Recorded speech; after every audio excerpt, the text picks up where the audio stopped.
Hearing none, can I motion to approve the agenda as circulated? Mayor Tanner, seconder, Councillor Thorburn. All those in favor? Agenda is approved. I'll just start off by saying I have a bit of an announcement here. The public participation meeting regarding an application for a development agreement to permit a 44-unit residential development at 654 Glen Allen Drive has been postponed from Wednesday, July 5th to Wednesday, July 12th at 6 p.m. in council chambers of Town Hall.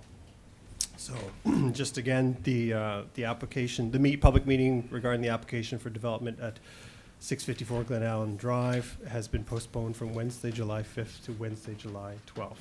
So just a week, but just so the public is aware. Any announcements of things coming up for council? Deputy Mayor Tanner. Just a reminder, I guess, for the public, the posters will be up soon, but July 21, 22, 23 will be Rib Fest in Bridgewater, sponsored by Events Lunenburg County, so it's a Lunenburg County-wide event, and it'll be held in the LCLC. So. Perfect. Councillor McDonald. On June 30th from 11 o'clock to 2 o'clock, the Bridgewater Skate Park Committee will be holding a barbecue on King Street in front of RBC. So come down and join us for lunch. I believe that the last day of school or the day to pick up report cards ends around 11:30, so come down after school and grab a snack. We also have the opening of Pigeonuiska Park on Friday from 4 o'clock until about 6. This will be some entertainment, lots of great people, lots of great friends to come down and check it out. Maybe some surprises on the waterfront to check out, like maybe some rain art that will be unveiled. And then, of course, Saturday is Canada Day. We have a packed schedule. The events start at 2 o'clock in the afternoon, so it's a little bit of a change in the regular schedule. But be sure to come down and check out the long list of fantastic events, and a huge thank you to all of our sponsors. Great, thank you. Councillor Thorburn. Contrary to Councillor, it starts at 7 to 11 with a breakfast at the Branch 24 Bridgewater Legion. So come out for breakfast from 7 to 11, then you can come downtown later on in the day. Yeah, the outdoor events start at 2, the indoor events start in the morning. there you And then go. we have the Kids of Steel, of course, in the morning as well. That's totally wrong. Anyone else have anything coming up? I always look at Councillor Graves because you seem to always have something that you have on the go. But no, not this time. Taking a bit of a break. Yeah. All right. Good. All right, we'll let that slide. We're a little ahead of schedule for our 6:10 delegation. I don't know. I didn't see if Laura's here, but we have time for our 2-minute delegation. So I see former Mayor Walker is here to discuss some of the happenings at the high school. So right. Yeah, Your Worship, I'm not used to this, and I'm definitely not used to 2 minutes for anything. So, but I time myself, so hopefully it'll work. I'm here to talk about the event on July the 15th at Bridgewater Junior Senior High School. It's being penned as the BHS Community Celebration, and I guess the question is asked, well, why would we have one? And Stephanie Martin, who's here for another reason, but she and I sit on the SAC. A lot of plans for, I guess, increasing the activities and events for the students that are leaving the school this year. And we got thinking, well, she's a past grad, I'm a past staff member. There's people in the community that follow the school that would be part of graduation. So what about them? What about an opportunity to celebrate the school? So that's where it came from. And we're certainly inviting staff, whether you be a teacher, a custodian, a secretary, cafeteria worker, past students, community members to join us on the 15th of July at 2 p.m. And I think it's important that we all arrive at 2 o'clock because we have some interesting things planned. It's been promoted as a stroll down memory lane. It's an opportunity for us to link up once again with friends we perhaps went to school with, taught with, or were exposed to in our time at BHS. It's a real opportunity to celebrate those memories. So it'll be a stroll down memory lane. When you arrive in the gym, there will be, let's just say, a unique way of being welcomed to the gym. The gym is going to be set up in decades, so you will sit with the decade that you went to school with. And there'll be posters and displays around the gymnasium. After some special welcomes from very special people, we're then going to ask you to leave the gym, turn left at the office, and go down towards the library.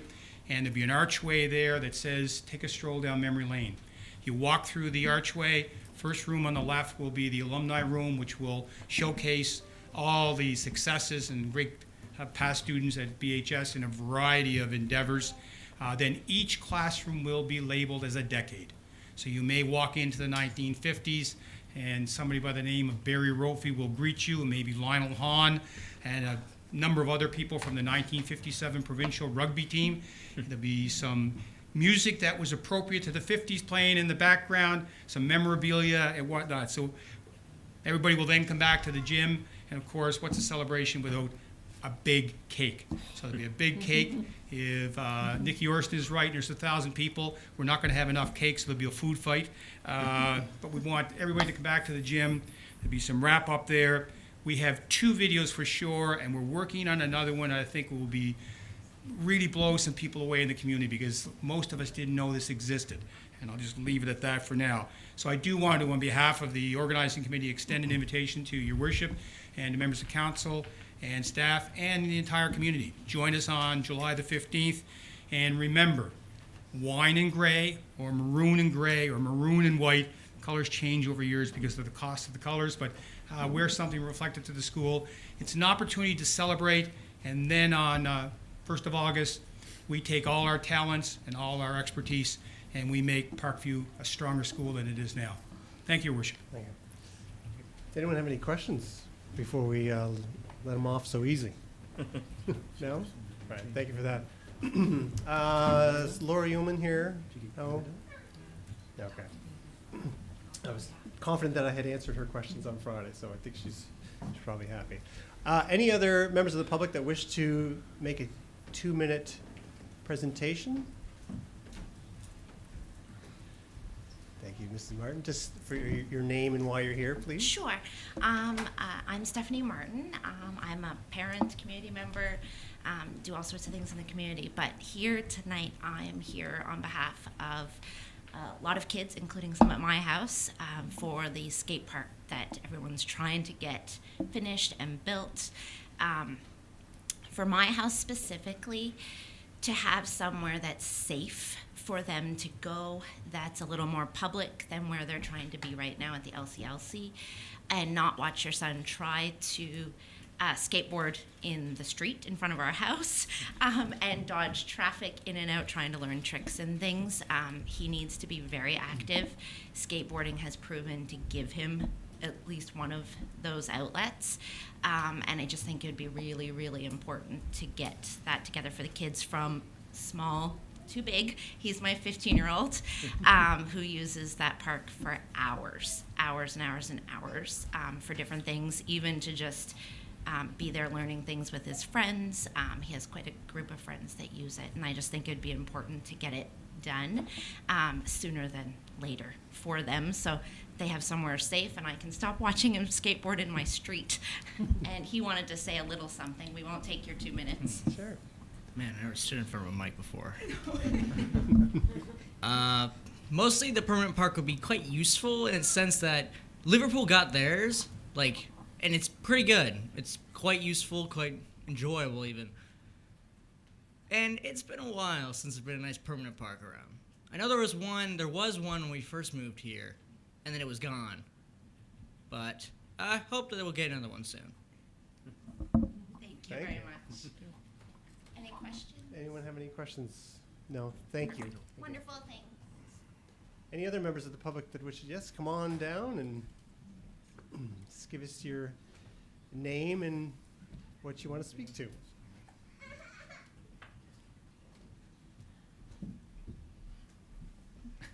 Hello, good evening. Hi. So most of our party, my name's Sadie Watson. I'm from West LaHave, and I know a few of you here this evening. This is my son, Eamon. We're here also to speak to the skate park development project. Many of our fellow supporters are too short to see over the back row there. But as you can see, we're a pretty young crowd tonight. One of the most important things about seeing this park through is that it's been generations in the making. I was a kid when the first sort of inception of the skate park idea kind of came to be, and so this is time. This is this council's opportunity to just finally make it happen and be the change. And there's a lot of us that have been involved to varying degrees over the years, and an incredible effort fundraising. So I really hope that you'll see this come to fruition. And also just to highlight the opportunity that it's open, it's free.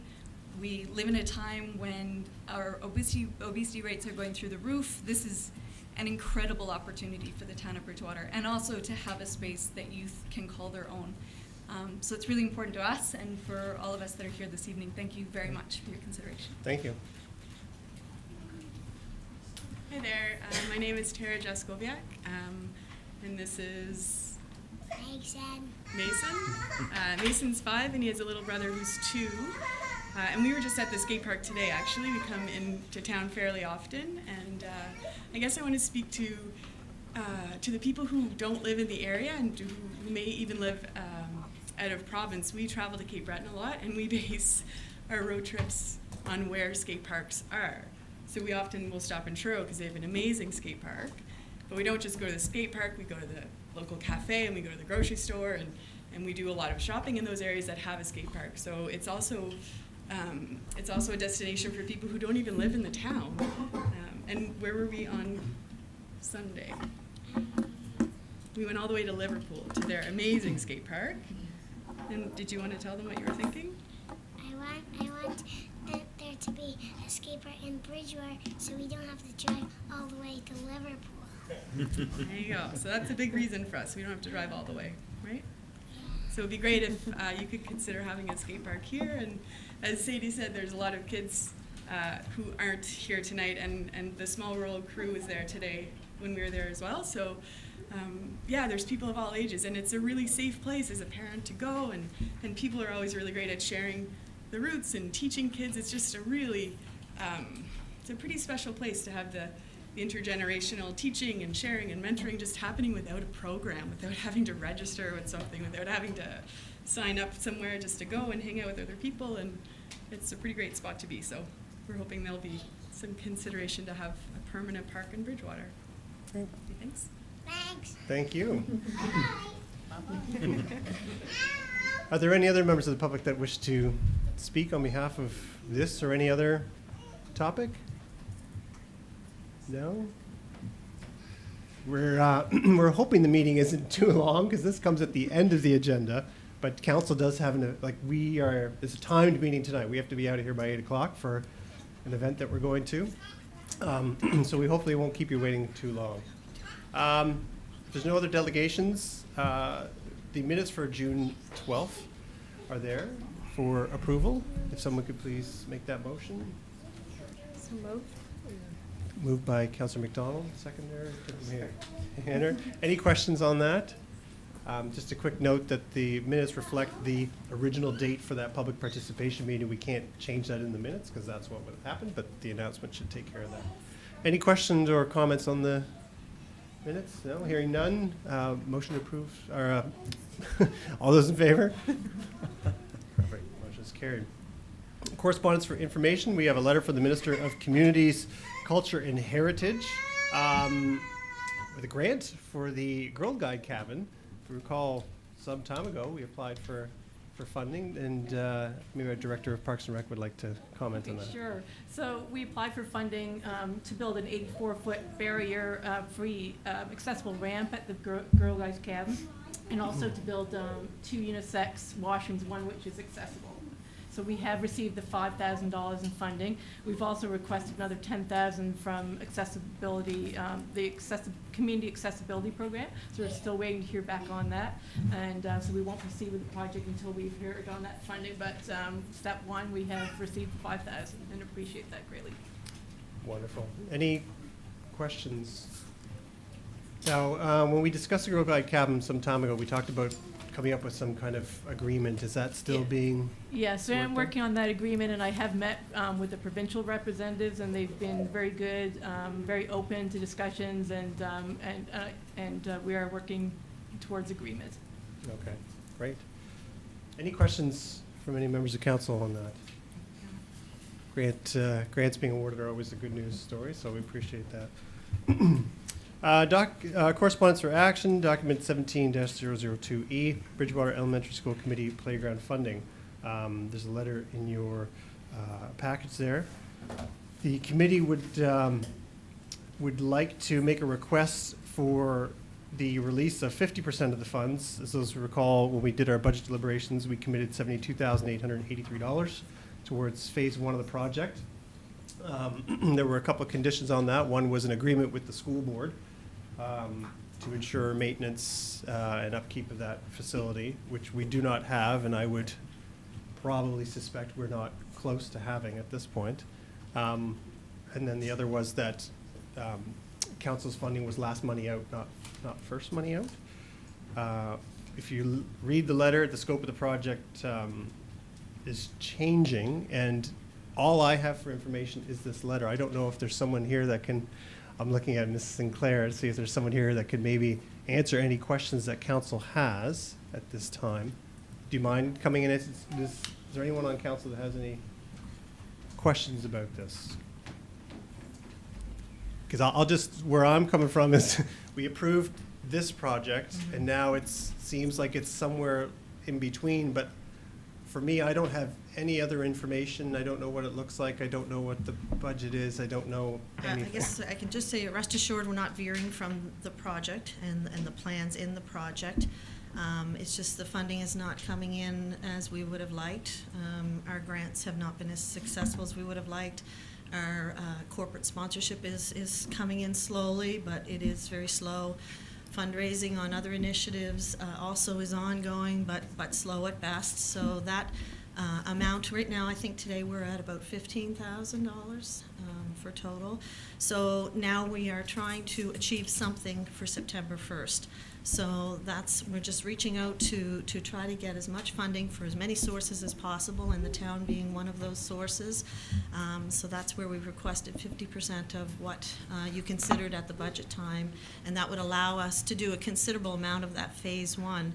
If you recall the plan, there was a very robust obstacle course right where one of the large structures that's going to be removed this summer is going in. So if we do receive that funding, we'll be able to go ahead and put in that large obstacle course, which will accommodate a large number of students playing or children playing at any one time. That's the best bang for our buck right now to get done by September when school returns. Okay. Are there any questions from councilors? Deputy Mayor Tanner. So, Gail, just to clarify, and probably have already said it, but I'm not following you. So our 36 will go towards building that obstacle course? Right, with completely? the fundraising that we have, plus as we continue through the summer, we've got some other things in the works for fundraising. Okay. So. And that's the one thing you're going to do this Right. summer, unless something magical. And sort it's of the happens. best piece too, that we can add as money comes in, so we can start with this, and if we get more, we can just keep adding smaller pieces. It's a lot of small components within that obstacle course. Okay. Councillor Thorburn. So the whole project's going to be done eventually, Yes. as money is available. So Yes. you're just not downsizing, you'll do what you can afford now and keep adding as more funds are available. Correct. Okay. Councillor Frazier. I'm guessing, I'm just asking council here if we have to change the motion if our decision is any different, where originally we had said that we would be the last source of funding. So I'm just Mhm. kind of, and that was our motion that we made at the time. Mr. Smith, I would think that we would have to. We did a research of the minutes, Okay. and I'll just quote you what Sandra came up with. There was a lot of discussion throughout the budget process that clearly indicated council's intent to keep the funds in reserve until the remainder of the fundraiser is complete. However, there is no motion to that effect. There is nothing in the minutes either, since the minutes aren't kept at budget meetings. So there was talk, but it wasn't a motion. Do you want to follow up there? Yeah, okay. I guess that leads me to the next piece, which council was hopeful that we could, in order to move this project forward, was a memorandum of understanding, if that's the correct, but to be clear on whose responsibility it would be for maintenance of the playground, and those type of things that we've met before. So, and I know it was a priority of council to have that in place before any funds were dispersed. So I just wonder what other councillors' thoughts are around that. Councilor McGuinness? Yeah, I may have misunderstood when we talked about this earlier. I was under the impression that the existing playground has some risk factors, so why we go ahead and build an obstacle course if the existing playground is, for lack of a better term, not safe? It's not safe because of the condition, the deterioration. Right. The obstacle course will be built according to the CSA safety standards for playgrounds, so it will be built safe. No, I realize that. Okay. But my point is, the existing playground. It's being removed It's being removed. It's being removed? this summer. Okay, so it's going with, okay, great, thank you. If I could just interject on Cheryl's comment there. My understanding, when you decided to put money in reserve for this year anyway, it would be considered a grant from the town, so the responsibilities would not change as they are today, that the school board would still be the owner-operator of the playground and would be responsible for all the maintenance. That's what I think I understood from how the funding would be looked at from the town this year. Yeah, I think we had a discussion with the school board about working on an MOU for this, and that became a larger project, which was a facilities agreement for not just the playground, but for schools, fields, between the town and the board. And that included all the municipal units from Queens to Chester. We had a meeting that discussed that at the school board last Thursday. I didn't get the sense that we're that close for that. I'll just speak for myself personally. My comfort level with the board's responsibility and their being able to uphold that responsibility is on shaky ground right now for a couple of reasons. And Councilor McGuinness was around the table when we approved the last playground, gave substantial amount of money. It was 10 years ago, and they're already, the last piece is coming down. And I know there's unique circumstances because of the ground that they put down there, and this one is different. But I'm a little leery when we had an organization who was responsible for the maintenance that now led to, in under a decade, all the playgrounds being removed. So something kind of came off the rails there. So for my comfort level, I need some kind of documentation from the board, who, yes, is the owner and operator, but is very quick to tell us we don't fund playgrounds. So you can give us the money, but then we'll try our best to make sure we maintain them. So that's where I'm at. I don't want to speak for the other members of council, but that was kind of the discussions we had were around making sure we had some kind of MOU. Councilor Graves. Just to add to that, I really don't think that the town should be the first source of income or grant money. You know, I think of these, as we've said earlier, that we should be toward the bottom of that list and not at the top of that list. I guess what the committee feels we're at the bottom of the list. The grants have been as successful as they've been, very small and very little, and some not at all. Fundraising will be ongoing throughout the entire project, so there is, if we waited till the end, it would be at the very end of the phases. We're talking several years down the road. So again, we're in a situation where we're trying to have something for the children to play on in September. Any other members of council? Councilor McDonald? They certainly understand how difficult it is to fundraise, and that plans need to change sometimes to make things happen. I can definitely appreciate that. But how does changing your plans affect the cost? Sometimes when you do a piece and then come back in, it ends up costing more, and there's inflation as you go years out. Has there been any look at how this affects the overall cost? I think the plan was, because it was phased anyway, there was the opportunity that we could build those individual pieces, and it's not any more costly to do it that way. They are very much, each little section is its own piece along the way, so I don't see any increase in the cost that way. Okay.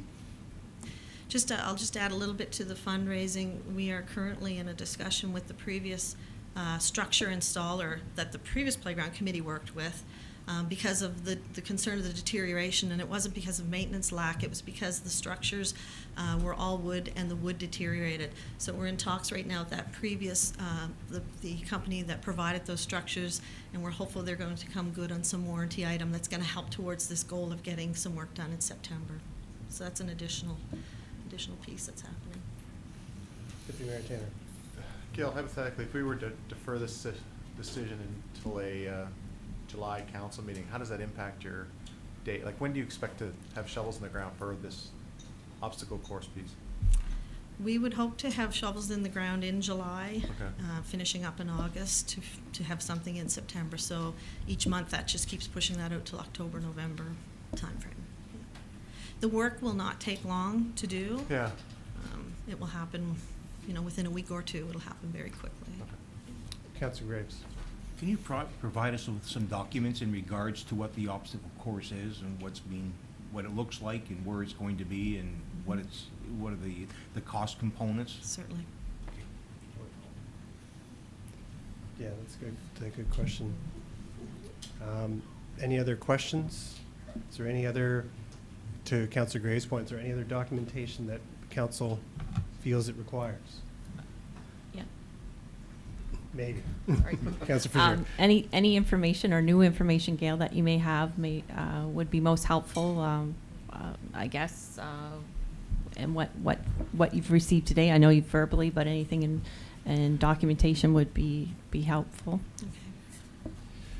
I think I could speak for council when we say we support the project. We unanimously supported the original ask. But I believe we did so under the understanding that there would be other things in place, other funding, and like Councillor McDonald said, we understand the challenges when you go to fundraise and your target is X and you don't get past N. And sometimes these things take time. I know the previous playground committee took a number of years to fundraise, and I know at that time there wasn't such a crunch with equipment being removed. But I think it sounds like we need a little bit more information, or at least a little bit more time. There is a motion in your package, and if someone is prepared to make the motion, that's great. Otherwise, we can request the information and bring this up at a future council meeting. What's council's wish? Do you wish to just defer it till we have some budget numbers and more documentation? Everyone's, yes. We have consensus with that. So we will, should we send you an email, or should we send someone on the letter? We have email address. We'll send an email out to be clear with what we're looking for, so that we have the information we need to make a decision. Great, thank you. Okay, thank you. Reports and recommendations. First reading of the parking meter bylaw, document 17-093A. And yep. Just wasn't sure if Councillor Tanner was ready to move on. Oh, Okay. you did another question? Who is the prime contact for that project? Do we know? Is it the two co-chairs? That's who I would have. Okay. That would be the natural choice to Okay. contact, but yeah. So it would be. I would think it would be Megan Comstock and Darcy Rogers. That would be our point of contact. We'll let you know. Let council know where that goes. Okay. First reading, parking meter bylaw. All right. So the bylaw before council originates from direction provided to staff at the March 13th council meeting, March 13th, 2017, where council discussed and ultimately passed a motion to reinstate paid parking in the downtown. Following that meeting, council also had conversations around updating our parking infrastructure. So whereas our previous parking bylaw was very, very specific about what our meters look like and how the financial operation works, the bylaw before council opens up possibilities for the public on how they would make payment, including such forms such as mobile payment applications, which staff are currently exploring, which would allow members of the public to potentially pay with a smartphone or similar device, as well as some pay and display stations as opposed to individual parking meters at all lots throughout the town. So that's the primary purpose of having the bylaw before council.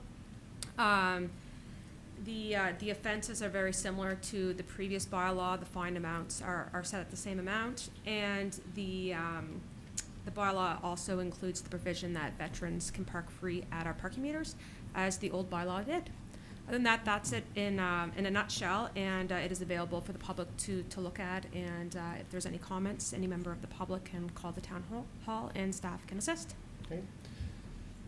Any questions? Councillor Graves? What area does the bylaw cover? What streets? So the bylaw, the way it's worded is it asks council to pass by resolution metered zones. Yep. So when we do the second reading of the bylaw, staff will form some wording around the meter zones, but we'll just reflect where meters are currently. So in the future, if council would like to add meters to any new streets by resolution, they can add a new metered zone, and it will be included in with the bylaw.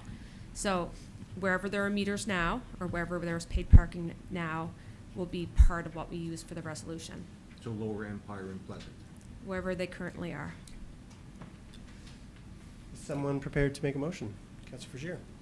Yes, Your Worship, that Town Council for the Town of Bridgewater endorse the intent of amended Chapter 193 Parking Meter Bylaw as per document 17-093A and proceed to second reading of the bylaw at council meeting to be held on August 14th, 2017, and authorize staff to public all public notices pursuant to Section 168 of the Municipal Government Act. Can I have a seconder, please? Councillor McDonald. Any further discussion? As you all know, Your Worship, I'll be voting against this motion. I'm not in favor of parking in downtown. You don't want anyone to park in the downtown? Not to pay for it. I'm just teasing you.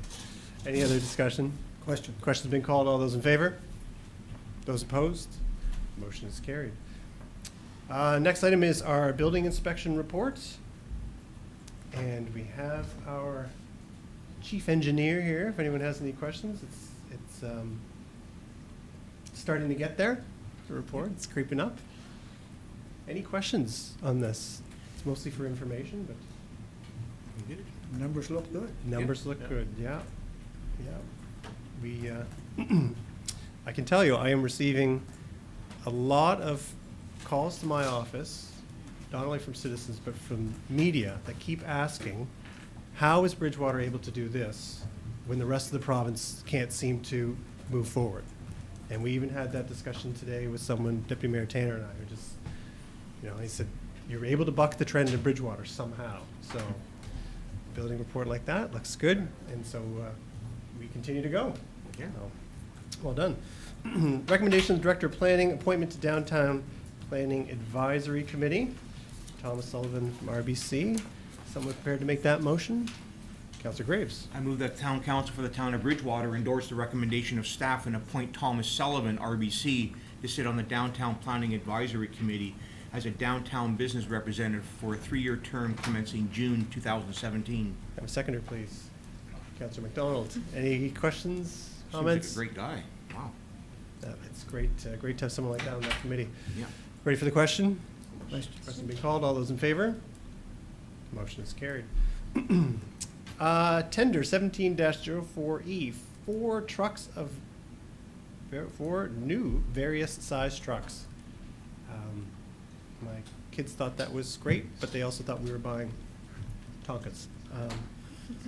Wish. Bigger Tonkas. So there is a motion in your package. If someone can make the motion, then we can have a discussion on these 4 trucks. Councillor I'll Thorburn? bring it forward. I would move that Town Council for the Town of Bridgewater endorse the recommendation of staff and award tender 17-04E /4 new various size trucks to GM Moser Motors Limited for the purchase of the following. 2018 Ford F-150 4x4 engineering for a total price of $36,818.40, including HST at 15%, $33,338.21, including net HST. 2018 Ford F-150 4x4, including the tailgate step wastewater treatment plant for a total price of $37,278.40, including HST at 15%, and $33,805.35, including net HST.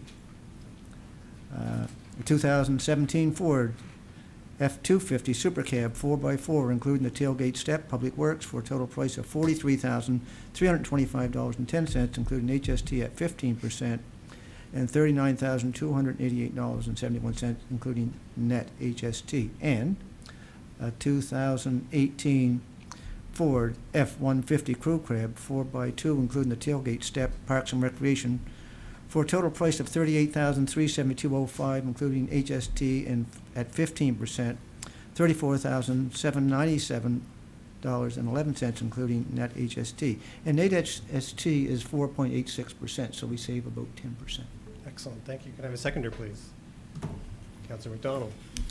This side of the room's a little quicker tonight. They're going very good. Yeah. Keep an eye on you guys. They keep it up. Questions on the tenders? Deputy Mayor Tanner. Larry, 9 packages picked up, only 1 bid.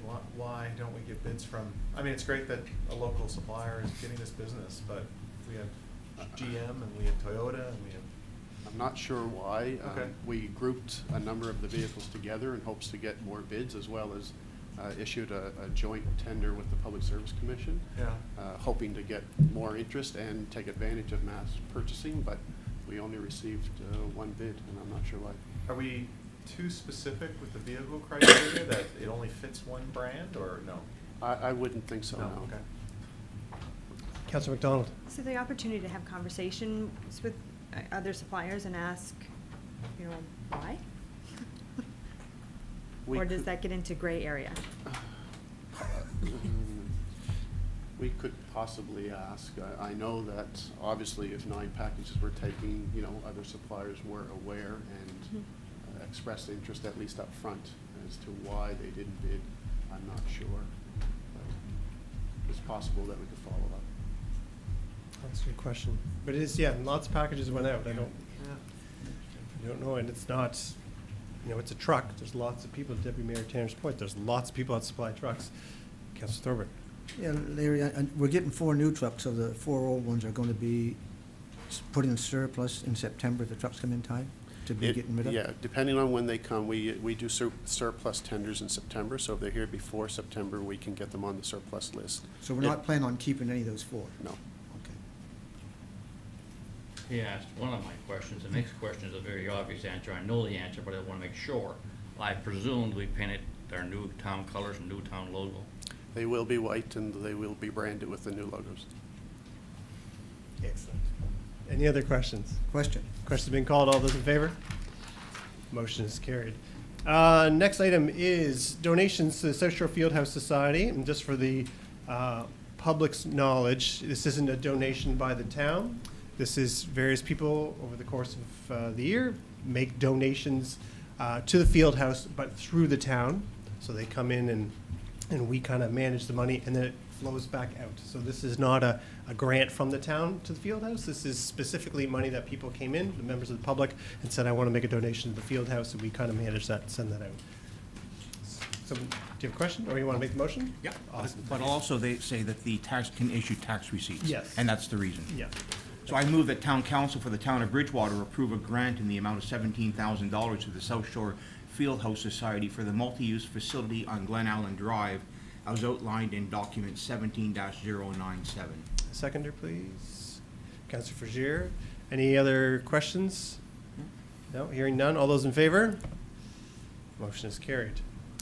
Our next item is our Bridgewater Community Gardens update. We're going to have a presentation from Chris Sanford and our Director of Parks, Recreation, and Culture, Sandy Mayor Donovan. Chris is taking most of the lead here, but I just want to do a quick little review here that the Bridgewater Community Gardens is a program of the town of Bridgewater. It's not a not-profit organization, so it is under the umbrella of our department. And the hodgepodge, just make sure I get this turned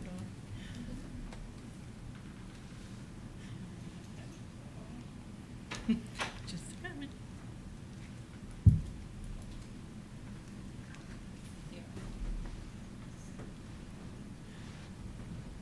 What's working a few minutes ago?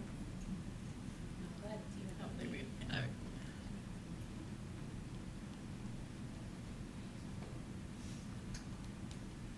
Is there a switch on it? Yeah, the light's on. So. Just did it hard. Okay.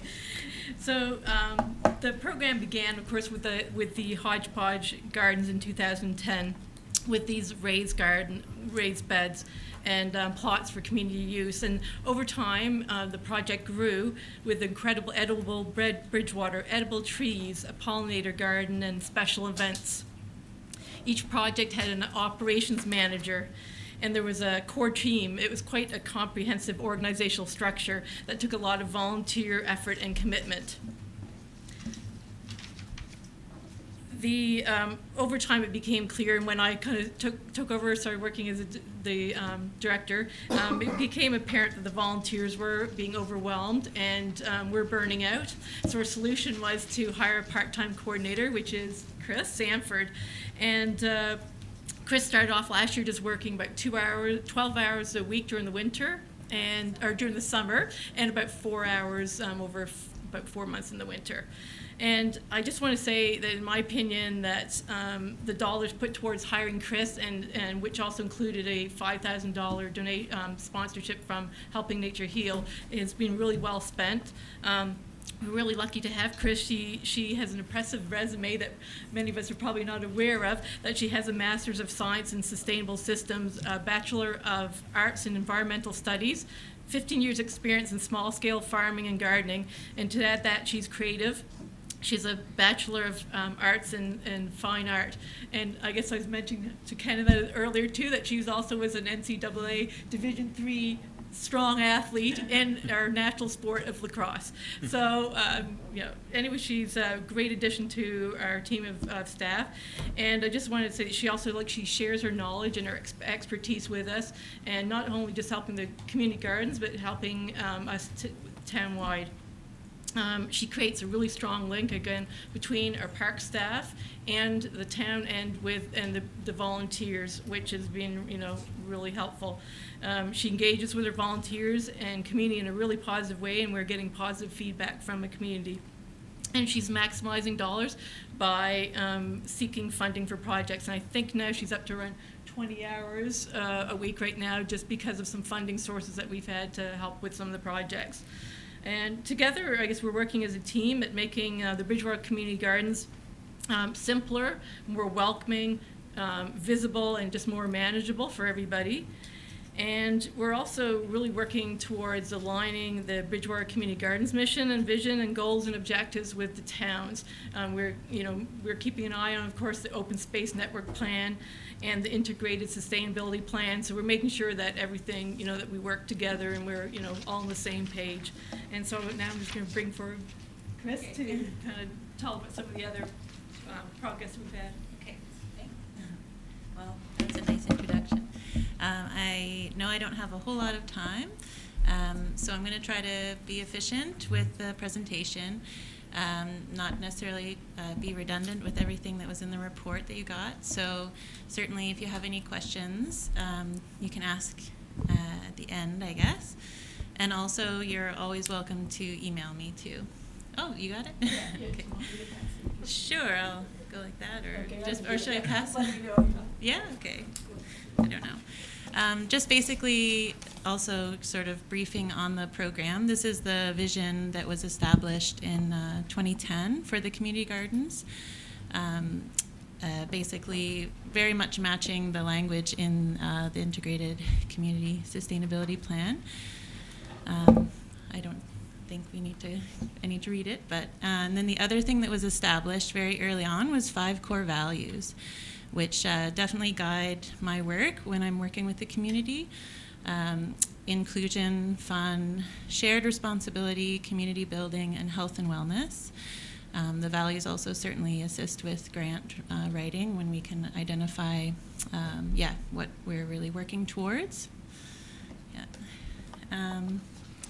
So one of the things we wanted to share was some of the work we've done.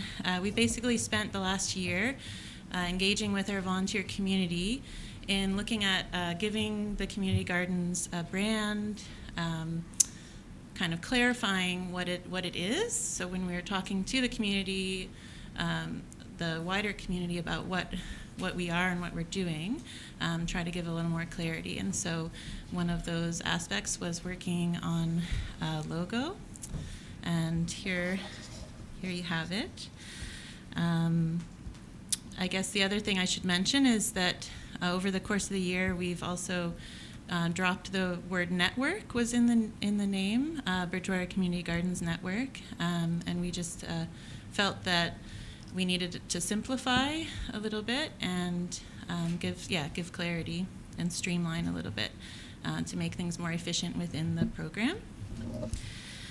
And we also have incorporated, we moved from 4 projects to 3, incorporating one of the projects just into our general community outreach that we do, rather than having its own project status, mostly because of the volunteer resource was a little bit thin for that project. So now we have the 3 projects, and so the logo represents the 3 projects and also the community.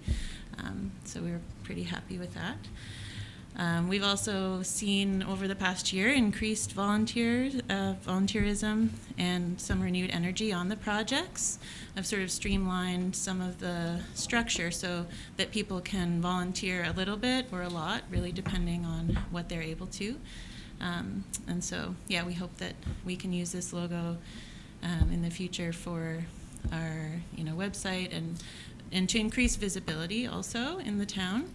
And understanding of what community gardening is. So we can move on, I guess.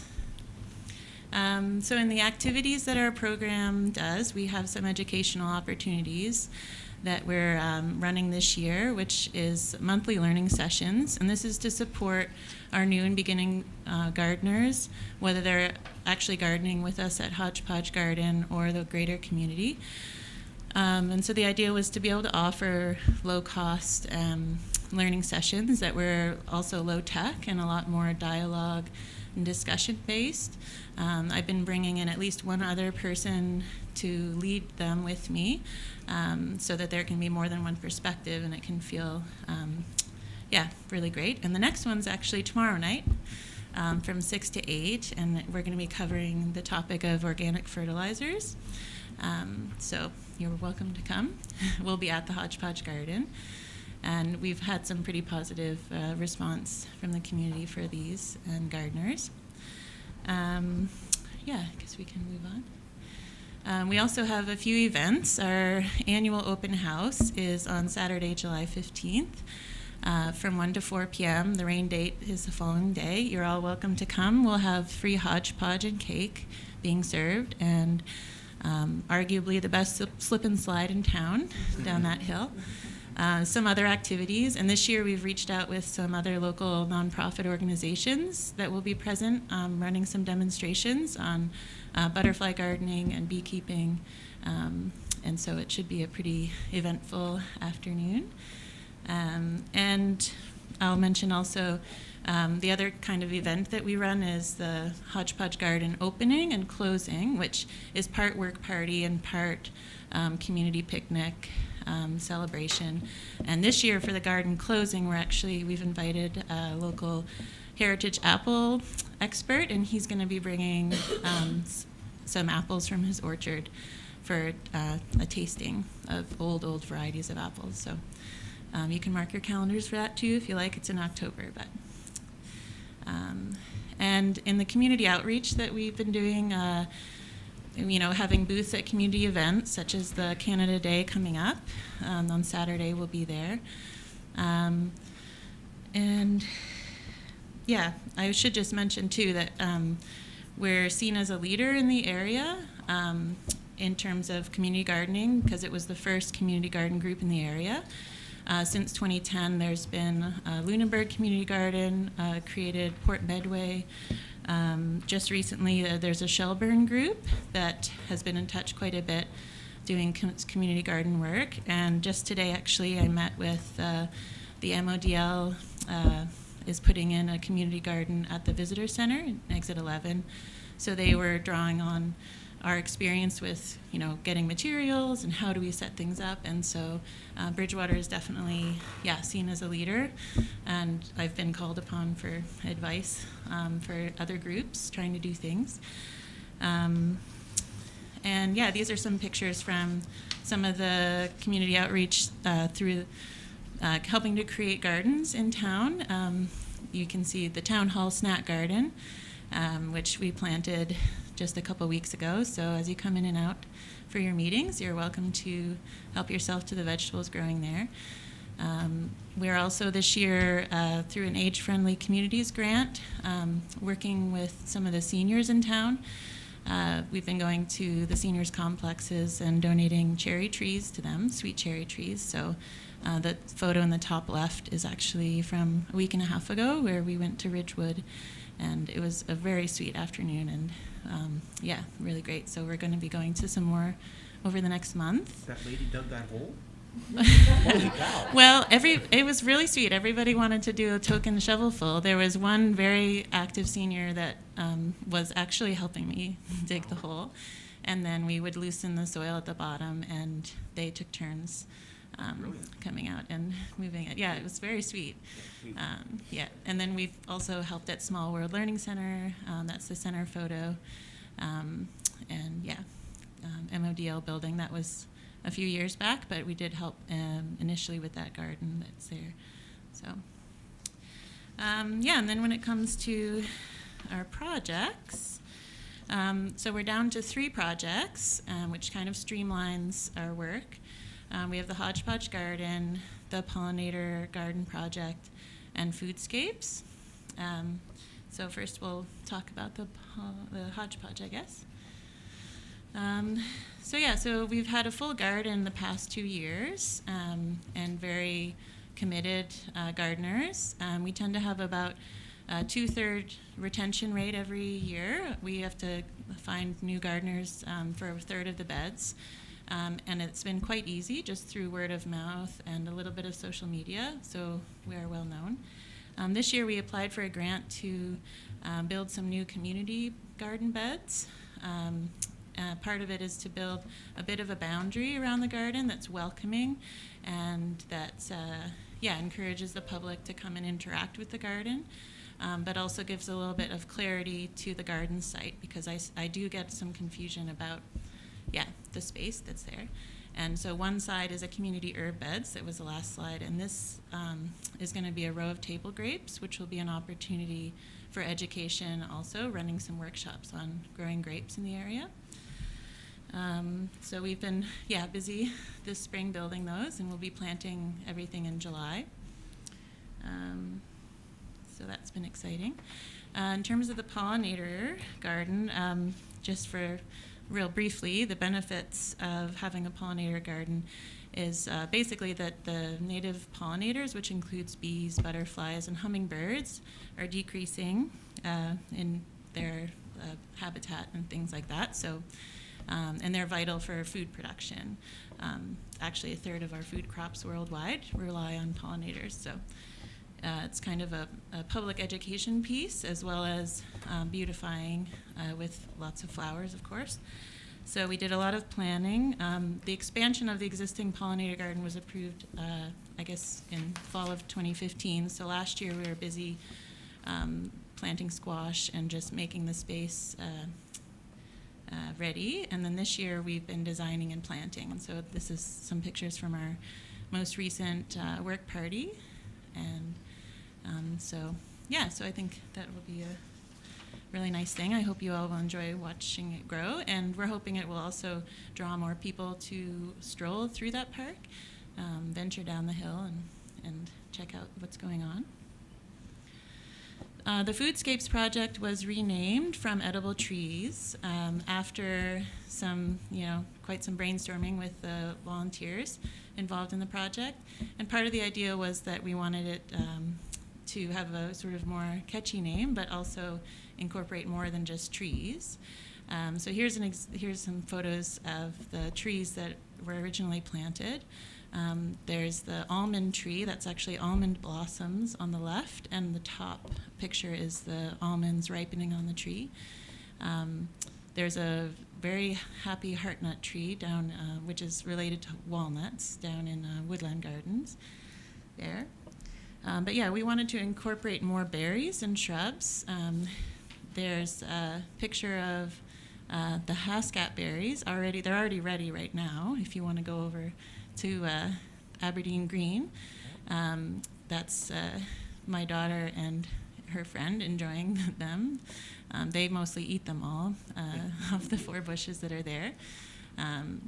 And then that's actually the harvest of almonds off of the almond tree last year.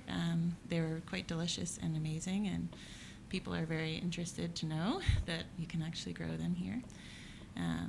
And so, yeah, just to move on to the future opportunities, working with town staff has been really engaging, and we were interested in looking into planting more berry bushes.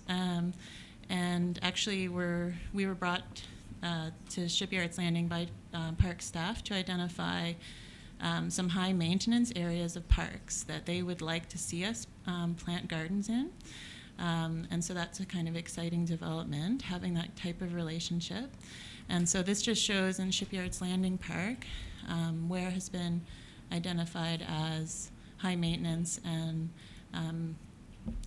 potential. These are potential areas for adding some berry plants, basically, and a few sweet cherry trees.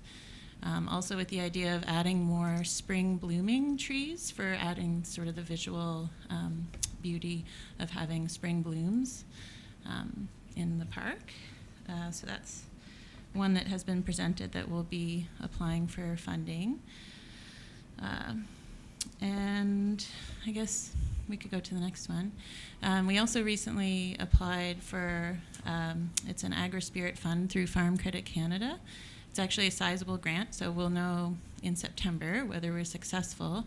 But basically the existing garden shed, they have a certain lifetime, and it's also become quite undersized. Originally it was sized for a 16 garden bed garden, and now we have 20 garden beds plus other projects that we store tools and supplies in. So it gets quite crowded, and so we are looking at what will happen when this shed is in need of replacement. So we're looking to apply for funding to build not a huge shed, but just a slightly bigger storage shed. And also the picnic area, which is pictured there, used to have 3 balsam fir trees. One of them already has died and was cut down. You can see that the tree on the right-hand side is losing its needles. Balsam fir trees have a short lifespan as a tree, so it's inevitable that they will be dying and not providing much shade. The picnic tables are also, slowly deteriorating and slanted a little bit, and there's also no cover from rain. So as part of this grant, we incorporated applying for funds to build for a shed, a new shed, and also for a covered picnic area, which I think will be of great benefit to the park in general and increase usage to be able to have a space where people could go and have a picnic and that sort of thing. Plus, we would be able to use it for workshops. I wouldn't have to have a rain location for everything, too. So that would be really nice. So yeah, that is the really fast rundown. I could talk for hours about it. So if you'd like to anytime, I'm happy to.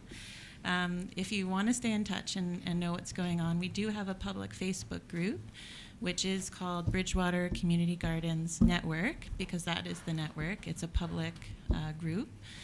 You're welcome to join. I post updates on what's going on in the community garden, as well as other people do post. You can always email me also with any questions or concerns you have. I'm happy to interact as much as you'd like. So stay in touch and feel free to come down to the garden to any of our events. And I have a Thank quick you. question.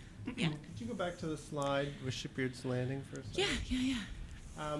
So between B and C there, Yes. very high traffic area. Yes. So I would say 90% of people who go to Fresh Air Films walk across there. So would Yeah. that not trample? They would trample. Yeah. So the reason garden. I didn't put a continuous kind of shaded area. I can be more specific if you'd like to know. The area A is a slanted. It's a little bit too steep of a lawn area for the tractor, so they actually have to whippersnip this quite long area. Just it's like, there's like the lower level and then a rock wall and then a higher level. And so they were interested in having us plant something low because people do like the view of the river. But so we were thinking blueberry bushes or maybe some raspberries, something low that would be enjoyable and draw people down to that area of the park. But also, not impede the view. Between, B and C, so the B, the idea was that could be some small dwarf cherry trees, but that they wouldn't be continuous. It's not a hedge, and they would be spaced. It's hard on such a big scale to see, but they'd be spaced like 12 or 15 feet apart, kind of in between the boulders where they changed it to mulch around the boulders. So the idea was it would give a really nice walk of a sort of the nice scented and beautiful cherry blossoms in the spring, but then also provide some cherry trees. We might not actually plant them the whole way along. We're sort of thinking to start just towards the B end of it. And I was there observing at the last music, the use of the space. So we do want to consider that for sure. Perfect. Yeah. Does anyone have any other questions? Councilor McDonald. The issue with fruit dropping. Sam has heard this from you a number of times. It's messy, it can be slippery, it can attract bugs and all kinds of insects and create problems for the trees themselves. How do you keep up with that when, like, that looks like a lot of trees? How do you keep up with that? Well, we're planting actually only 6 or 8 trees in that specific spot, but we're also trying to limit the number, the placement of trees that drop large numbers of berries or nuts on walkways. So we are, that has been a consideration in the past as well, about the location of the trees. The other thing is we've found, for example, we have 2 peach trees in Shipyards Landing Park, and not a single peach has hit the ground. They are actually mostly all picked well before they're ready by we don't know who. So it's one of the things about growing, having things like cherries and peaches. People they're recognizable fruits. Some of the more unrecognizable fruits, like we have a couple of mulberry trees planted, and they're planted more in the sort of corners of the parks because people don't tend to necessarily, know them as well yet. But and so there are initiatives like this you can sort of research in within Canada, where once there are actually abundant harvests, one of the things that can happen is a community harvest. So they usually have a type of setup where a certain percentage of the food gets to be taken home by the volunteers who come out to pick it, and then the other percentage would go to a food bank or another charity. And they are quite highly successful because when you want to volunteer for something and you get to bring home a bushel of peaches or something like that, it's a pretty attractive option. In terms of the insects, we purposefully haven't been planting apple trees, partly because they are really common in the area, and they are the more prone to having insects because they are so common. So we're trying to keep in mind, what potential issues there are, and so we're planting things that really don't have a lot of associated insect issues or other pests in general. I can talk more about it, obviously, but I think I asked this before, but I'm not sure what the answer was, honestly. Do we have like a map, an online map perhaps, of what's where? So we had one, and it needs to be updated. Okay. It's current to, I believe, 2014. Okay. And it's a little bit difficult to read. So one of my things to do, probably this fall, is to try to sit down and try to figure out how to make it more readable, because it is actually the entire map of Bridgewater with there were actually plots of where things were planted. So maybe as a suggestion, just do this Google map. Yeah. Plot them around, it's easy. Yeah, so we do want to update it because there have been some things and make it more user-friendly. Gotcha. Yeah. Councilor Graves. A comment and 2 questions. I guess the comment would be the $5,000 that you received this year from Rosemary Lonis at Helping Nature Heal. That is just one of a 5-year commitment. Am I correct? So It's year 2. Yeah. Yeah, so we're in year 2 now. Yeah. So, you know, I think that it was Helping Nature Heal that really kind of kick-started this program. So, you know, kudos to Rosemary and kudos to Helping Nature Heal. The question is, the first of two, is in regards to pollinator gardens. Are you planning to put other pollinator gardens in other parts of town? I don't. Yeah, I think that there's opportunity to incorporate pollinator plants in other parts of town. Okay. The way I sort of see the current pollinator garden that we're planting is it has the potential to be what I would call a mother garden, where they're mostly perennial plants. You can propagate them, and there would be the opportunity to, in the future, be able to dig and divide and plant more around town. Okay. I think having another full-on, pollinator garden, I don't know. I can't maybe say yes or no right now. Okay. We're just trying to establish the one, but I think it's a great opportunity because you have things like echinacea, bee balm that are very low maintenance perennials that are beautiful, that could be incorporated into park plantings as Yeah, I as guess the people- bees need the help. So, They do. the second question is in regards to a study that was done a few years ago by some NSCC students around trees, did a tree inventory, and it certainly wasn't complete. But what they did do, I think about a quarter of the trees in town are maple trees. And do you see any potential of turning those maple trees into communities-made syrup or creating a festival or something around that? Yeah, I mean, I tap my sugar maples at home, and I know that was a conversation topic at one point this winter when I was tapping mine, and I said, "What about all the trees in town?" In town, yeah. Yeah, absolutely. So it might be an opportunity, is all I'm saying. Yeah. Right, okay, great, thank you. Thank you. Any other questions? No, that's great. Thank you for the update. Yeah, well, thank you for your time. Our next item is parking meter rates, and document 17-099. And I guess it's really just an update in preparation for us to have an amended fees policy. Yeah, essentially, the conversation of the town's parking meter rate has been ongoing since 2009, whether or not there is desire on the part of council to increase the rate from 50 cents an hour to $1 an hour.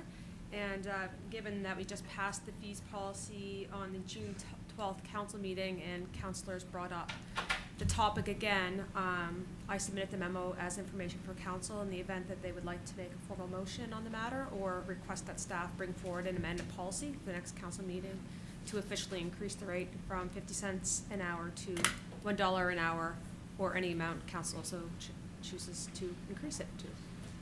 So, Or not at all. so in the past, council has kind of hinted very strongly that the rates would go to $1. And so, is it not just you bring back the amended fees policy and then Yeah, so we can if- pass that at council, and then it's just a simple motion of council to change it?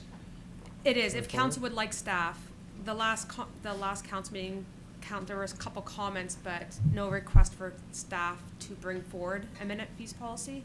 So this information is before council, just as information in the event it sparks the desire for council to ask for staff to bring forward a recommendation or bring forward an amended fees policy. Mayor Tanner. Am I able to make a motion tonight to amend the fees policy? And it's just an edit to text, is it not? It's not any big. Well, the motion would be to amend the fees policy to bring back for us to approve, would it not? I will defer to Mr. Smith on that. I believe before Mrs. Portillo left on vacation, she said the motion, like the amended fees policy has to come back for approval. So the motion would be to direct staff to amend the fees policy to come back, I think. And then have it approved at the next meeting. If that's what you said, that's correct. I'm struggling with why this would take It's a one two-step extra process. Yeah, it's one extra step. Then It's changing $1. It's changing a couple numerals, and that's it, right? Am I wrong? Yeah, you can't. No, you're right. I kind of wish that tonight we had the amended fees policy, and we could have just. Sure. I think it was outside the comfort level of staff to amend a policy without council direction to do so. But do we truly have to visually see it before we make a motion to just have it done? I don't. Does anyone else need to see it? Well, I don't have to see it. I don't have to. He doesn't even want to see it. Why don't you I put would your make- motion on the I would floor and make then a- we'll. I would make a motion that we amend the fees policy to increase the parking meter rate to $1 per hour. Is there an effective date? Effective July 1st, 2017. Do I have a seconder? Councillor Graves, do you want to discuss your motion now that you've made your? It seems pretty straightforward. We've talked about it. I think most of us agree. We'll see.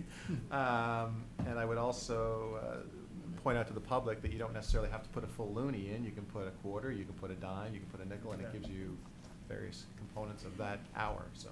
Thank you. Seconder, do you wish to Just at comment? the same time, the costs associated with parking should be cost neutral.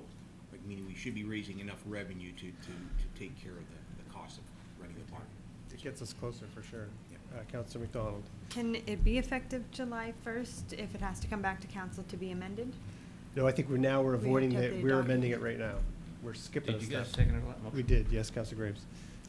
There is a third-party programming element that has to take place for us, so we have not contacted that contractor to determine their availability and the timelines. So Because the meters do have to be reset. reset. So we can certainly begin the process tomorrow, but I can't commit to a date of exact I implementation. can live with that. Yep, me too. Okay. Question? Oh, Oh, Cheryl had her sorry. hand, Councillor Vergier had her hand up first. And I think I posed this question to Amy prior, as kind of looking at other municipalities if we're in line with the hourly rate as far as meters go. And I see the last update for 25 cents to 50 cents was 2009, is that correct? Was the last? It was discussed in 2009, and there's some argument as to why it didn't become effective until 2012, but Oh. it did not take effect till 2012. Sorry. Yeah, so the, right now across the province with parking meters, Bridgewater and Lunenburg are the only communities at 50 cents an hour. And from there, Liverpool, New Glasgow, and HRM, depending on where you are in HRM, but somewhere in the $1 an hour vicinity. And then a number of other communities have taken out their meters, some with varying degrees of success. Okay, thank you for that info. Councillor Thorburn. So now that you're planning to put it up to $1, have we legally any way to collect this money? Has that process been set yet? We're still working through that process So it's still an honor system until you get the, for now. for now. Clock's ticking. We need I believe the parking meter bylaw. That's correct. The That first needs step to of the be- process is the parking meter bylaw. Right. Once that becomes effective, staff are able to work with the province to have a summary offense ticket. Right, so tonight we had first reading, once second reading's done, that's the mechanism where we can have the summary offense ticket. Okay. No, So cool. we're edging closer. You want to call for the question? Question, yeah. Chris, call for, all those in favor? Those opposed? Motion is carried. Recommendation of the grants to organizations committee, the May intake. If someone from that committee would care to make a motion, then we can discuss that. Yeah, sure, Worship. I move the Town Council of Town of Bridgewater approve the following grants to the for the first quarter intake. YMCA of Southwest Nova Scotia, $5,000 operating grant. Society of St. Vincent de Paul, Bridgewater Chapter, $1,500 operating grant. Senior Wheels Association, $3,500 operating grant. Blue Nose Coastal Action Foundation, $5,000 operating grant. Afterglow Art Festival, $2,500 program grant. Seahawks Minor Football, $1,500 cash, and $1,000 in-kind grant. Can I have a seconder, please? Councillor Frazier. Discussion. Nothing, they're all good organizations, doing all wonderful work in town, and glad we can support them. Any other questions or comments? Oh, staff? There's also the matter of the request for a council appointment on the Lehigh River Watershed Committee. Yep, that's a second That's a motion there. separate, Oh, Yep. excuse me. Any questions? Grants organization. Mayor Terry, did you have anything? Sorry. No? Okay. Ready? Question, yeah. Questions being called, all those in favor? Motion is carried. Do you want to make the next motion? I as would, well? was it part of the grants organization committee? It's It was a under this report. item. I realize that. Anyway, I'm on that committee.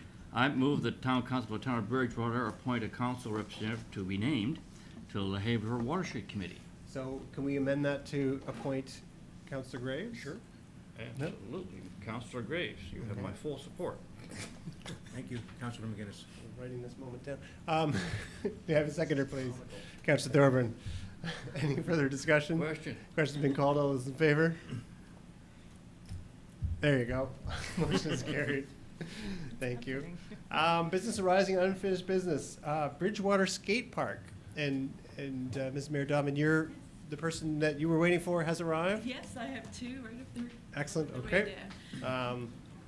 Okay, I Perfect guess timing. I can start. So I guess the dream of building a skate park in Bridgewater did begin in 2004 when I was younger. I guess not a teenager like her earlier guest, but it began with the Bridgewater Development Association, and the project was turned over to the town in 2013. And here tonight, I'm here with my colleagues. Claire Louise Osmond and the grant coordinator with the Municipality District of Lunenburg, and Britt Vigstone, the active living coordinator with the Municipality District of Lunenburg. And we also have Eric Husvet, a committee member, and Andrew Tanner and Councillor Tanner and Jennifer McDonald. And we're here tonight to, our group here tonight to request Council's permission to issue a tender to construct the Bridgewater Skate Park. The park will be an amazing facility. He'll be about, as I mentioned in the meeting before, that it will be, we're going with two phases. Phase one will be 8,500 square feet. It will be designed, it was designed with significant community input, and it will serve skateboarders, scooter riders, and bikers of all ages and abilities, from beginners to advanced. Again, it's made of concrete, and phase one will not include that little leg that's there, but that will come in phase two. So our core committee members, again, are a few of them here tonight, of course: Jennifer McDonald, Councillor McDonald, Councillor Andrew Tanner, Eric Husvet, Claire Louise, Britt Vigstone, Sadie Watson, Constable Paul Rogers, and there's a resource staff for myself and Larry Hood, our civil engineering technologist. Everybody's worked really, really hard for this project to become a reality, but our committee is also very, very aware that we are only part of the history, that there's been so many other people like Ida Scott, my previous director, Carol Pickens-Anthony, many, many kids, many parents have worked towards this, and as you said, the people tonight who are also hoping for this dream to become a reality. The funds have raised so far we have raised, the town of Bridgewater has committed $200,000 to this project. The municipality of the District of Lunenburg have also recently added an extra $40,000, so they have committed $80,000 to this project, as well as, of course, committing staff as well and councillor time. We have a pledge from BMI, Bridgewater Metal Industry, and we've also received other funds from Dexter, BMO, Michelin, Frank Cowan Insurance, Arthur J. Gallagher, and other donations. So right now we have $328,261 substantiated funds for this project. Our fundraising strategy, of course, is, again, we have the $328,261. We have a state-of-the-art project, which one of the ladies here are going to go review with you in a few minutes. We've also applied for recreation facility development grant, and we are waiting for an announcement, and we're anticipating that announcement will be made in the next couple of weeks. So we're waiting on that. We're also continuing with a second wave of funding to our corporate sponsors, and we have a crowdfunding campaign. So I think, is it clear, Louise? I think you're going to come up here and talk about skate. Have you done which one of yours? Oh, no, all right. Did you want to talk about something first, or no? No, you're good. Okay. Okay, sorry. Rick is here, sorry, to talk about one of the projects. Hi, everyone. I'm Britt Megson. Would you like to see some cool art? I have a helper here. This is Meg. Meg is the daughter of Claire Louise, and she's going to walk around and show you guys some of the artwork that we're going to be auctioning on July 28th. So pick whichever one you want, Meg. Maybe take a little cruise around. So what Meg is showing you here, can I do this? Okay, that's better. That's pretty cool. This is just one of 30 decks that have been sent out into the community. The decks were donated to us by Steve Hare of ProPour Concrete Services and Jeff Mayhew of Sport Wheels in Halifax. So they kindly donated about 50 decks to us and said, go forth, team up with artists in your community.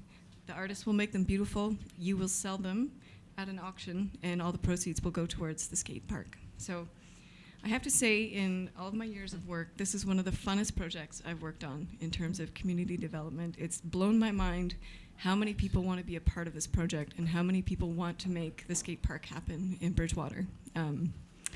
It has expanded my social circle in ways I didn't anticipate, so it's always a bonus when your work kind of crosses into your social life in positive ways. I have people calling me after hours, sending me emails saying, hey Britt, I heard about this project. I really want to paint a deck. I'm an illustrator. I live in Lunenburg. Can you get me a deck? And so, after hours, 10 o'clock at night, walking around the town of Lunenburg where I live with blank skateboard decks, dropping them off to artists. So, really cool partnerships happening here. One of the big ones is the Lunenburg School of the Arts, which is a really neat organization in Lunenburg. They've got all kinds of young artists that come through their doors and offer programs and courses. A whole bunch of them have committed to doing decks. We're going to pick them up at the end of this week. As well, the NASCAD Artist Residency Program in Lunenburg, so a lot of those artists have been a part of it. And then artists down the shore as far as Liverpool, and people just keep coming in and saying they want to decorate some of the decks. So we're pretty excited about the talent that's stepping forward to be a part of this project. So what it looks like is this on July 28th at the LCLC from 5 to 7 o'clock. So it's a kind of an after-work, semi-sophisticated event is what we're looking at. Wine and cheese, no admission to get into the night. We're hoping that all the money that gets spent will get spent on the decks. It's going to be a silent auction. We're hopefully going to have some music. I've got a really great MC lined up for the night who has the best radio voice I've ever heard.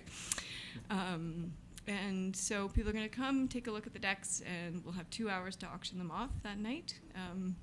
In the lead up to the night, we are going to be strategically placing the decks around the community. So, for example, here in Bridgewater, there's going to be a few decks on display in the library and in the front of the LCLC.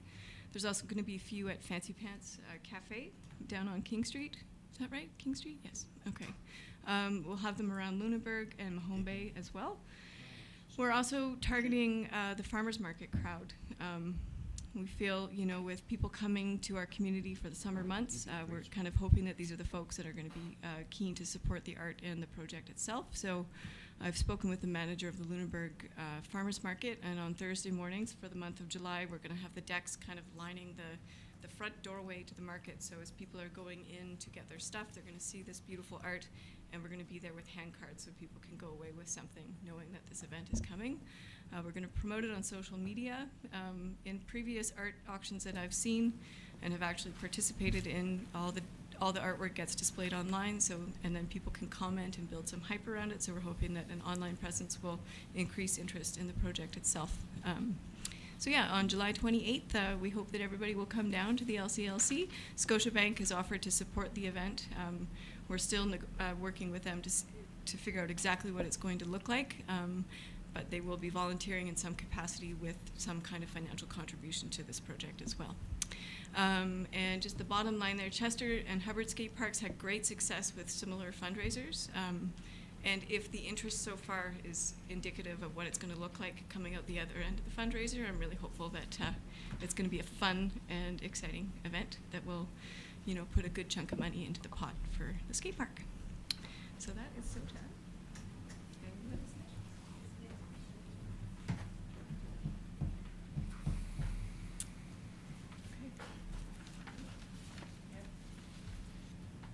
So hello everyone. I just wanted to add to Britt's notes on the Skate of the Art fundraiser. We're really challenged this year to get into schools, as you can well imagine, with Work to Rule. We had a couple of initiatives that we were really hoping would be picked up by students, supported by students.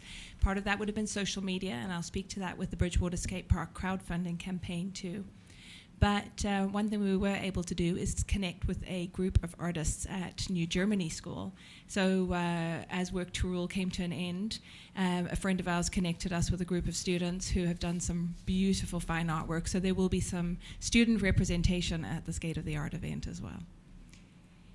So coming back to that, Work to Rule did challenge some of our ideas, getting into schools and having particular student groups support the building of the crowdfunding campaign.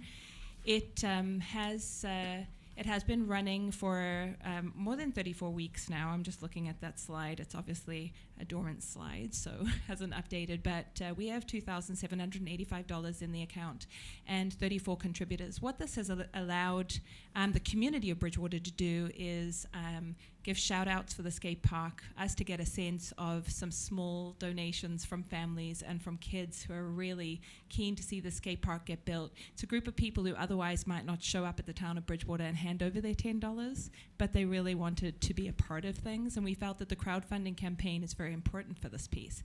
It allows for smaller donations as well as greater donations, and it also gives us a sense of what people are thinking on the ground because they have an opportunity to feedback on site. What we're hoping to do with the crowdfunding campaign, once we have some movement on the ground, whether it's clearing of the site or the Skate of the Art event, or a demo in line with Canada Day celebrations, whatever the case may be, it gives us an opportunity to grow the visibility for the skate park and its potential users. And in time, we expect to be able to leverage those dollars again and again and again. And certainly in phase 2 of the build, we expect the crowdfunding campaign to come into, its full-blown potential because people will have seen what's possible and will, I'm sure, be a little bit more encouraged to participate financially and otherwise in the second phase. That seems to be sort of the case when you look at crowdfunding campaigns around two-phased projects. The other thing the crowdfunding campaign is going to allow us to do in time, and certainly with the sponsorship proposals now out there, is as sponsors come forward, if they express an interest in their donation being matched by the community in order to draw it down, we'll start putting that out to the community that they have an opportunity to bring down corporate dollars towards the either the phase 1 build or the phase 2 build of the skate park. Does anybody have any questions? All right, we'll wait till the end then on that. Just a quick one. I just wanted to mention with the barbecue that's going to be on this Friday, June 30th, in front of RBC, that Councillor McDonald mentioned that RBC is donating $1,000. So whether we sell any, hot dogs or not, we are gonna have $1,000 from RBC, and they're providing volunteers. And so now. Britt is going to talk about some community profiles that she's done.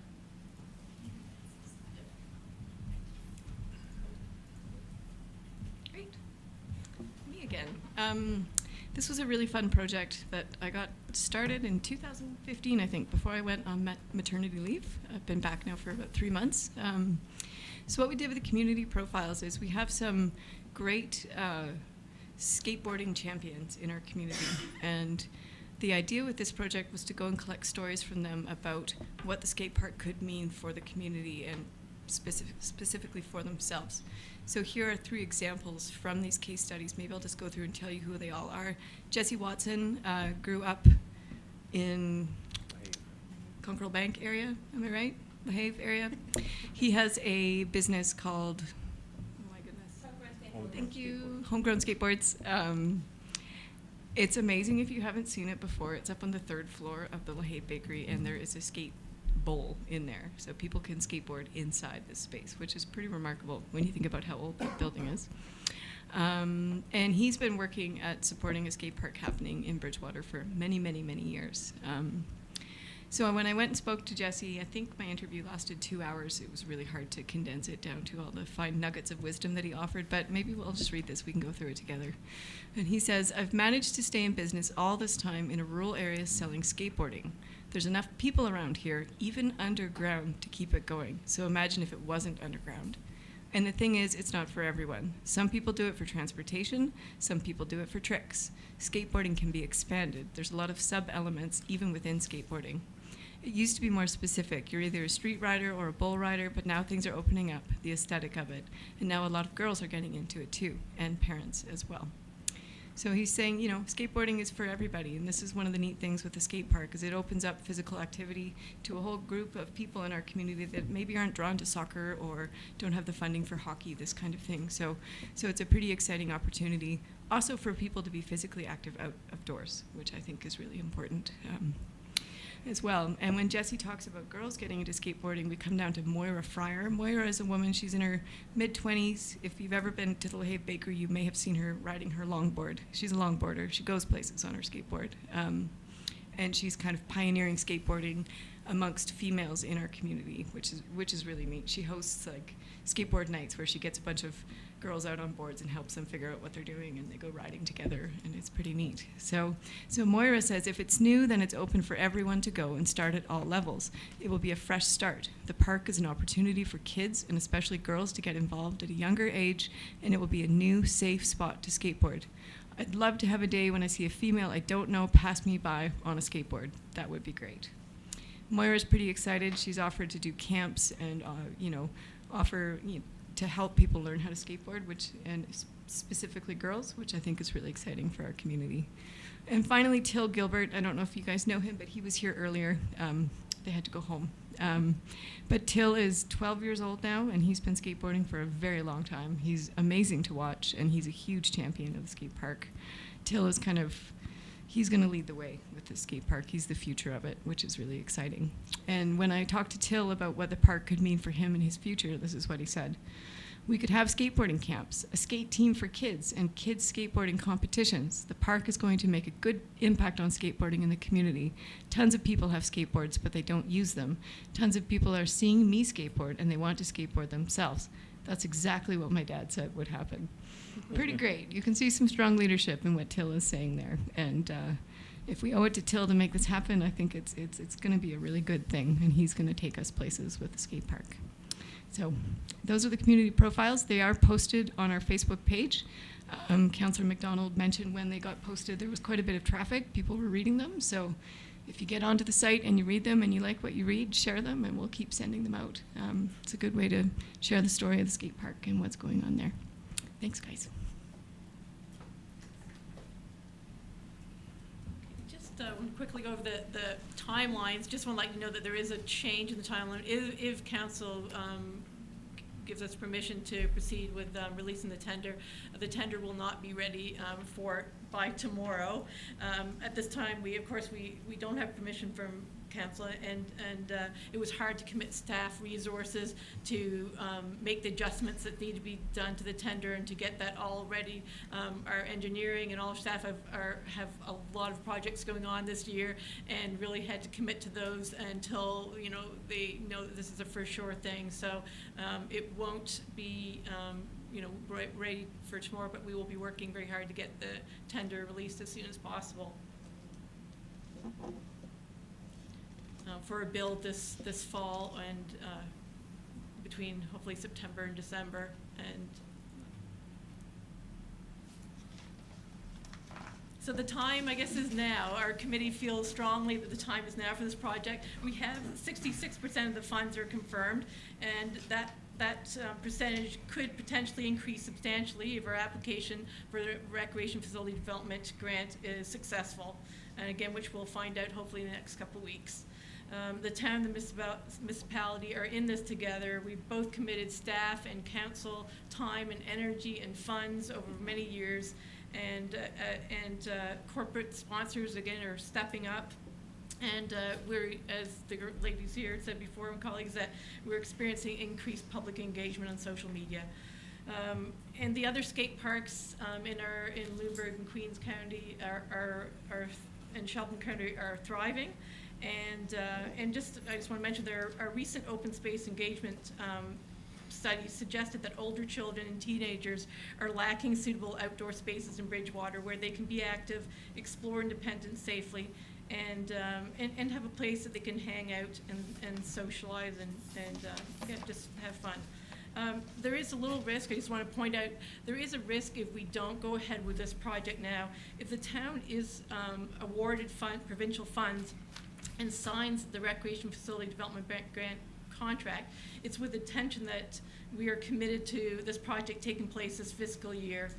If the project does not commence in 2017-18, the town may request that the funds be deferred to the 2018-19 fiscal year. And the province, we've spoken to the province about this, that they have said that, you know, what could happen is they may agree to carry over the funds, but the region, these funds would come out of next year's allocation of funds. And just to give you an idea, this year, the 4 counties, including Lunenburg, Queens, I think Shelburne and Yarmouth, there was $224,000 allocated or is allocated for projects. So it's not a huge amount of money. So if we are successful this year, we really don't want to risk losing that. The other thing is they said that we would maybe be asked to reapply, and there would be no guarantee again that we get funds next year. And we feel if we lose that potential, and if we don't go ahead with the project, we're afraid that the project will, well, we won't say will die. We really think now is the time, and we think the energy's there, and our committee is committed to continuing to raise funds and make this happen. So we just, again, we're making the recommendation, asking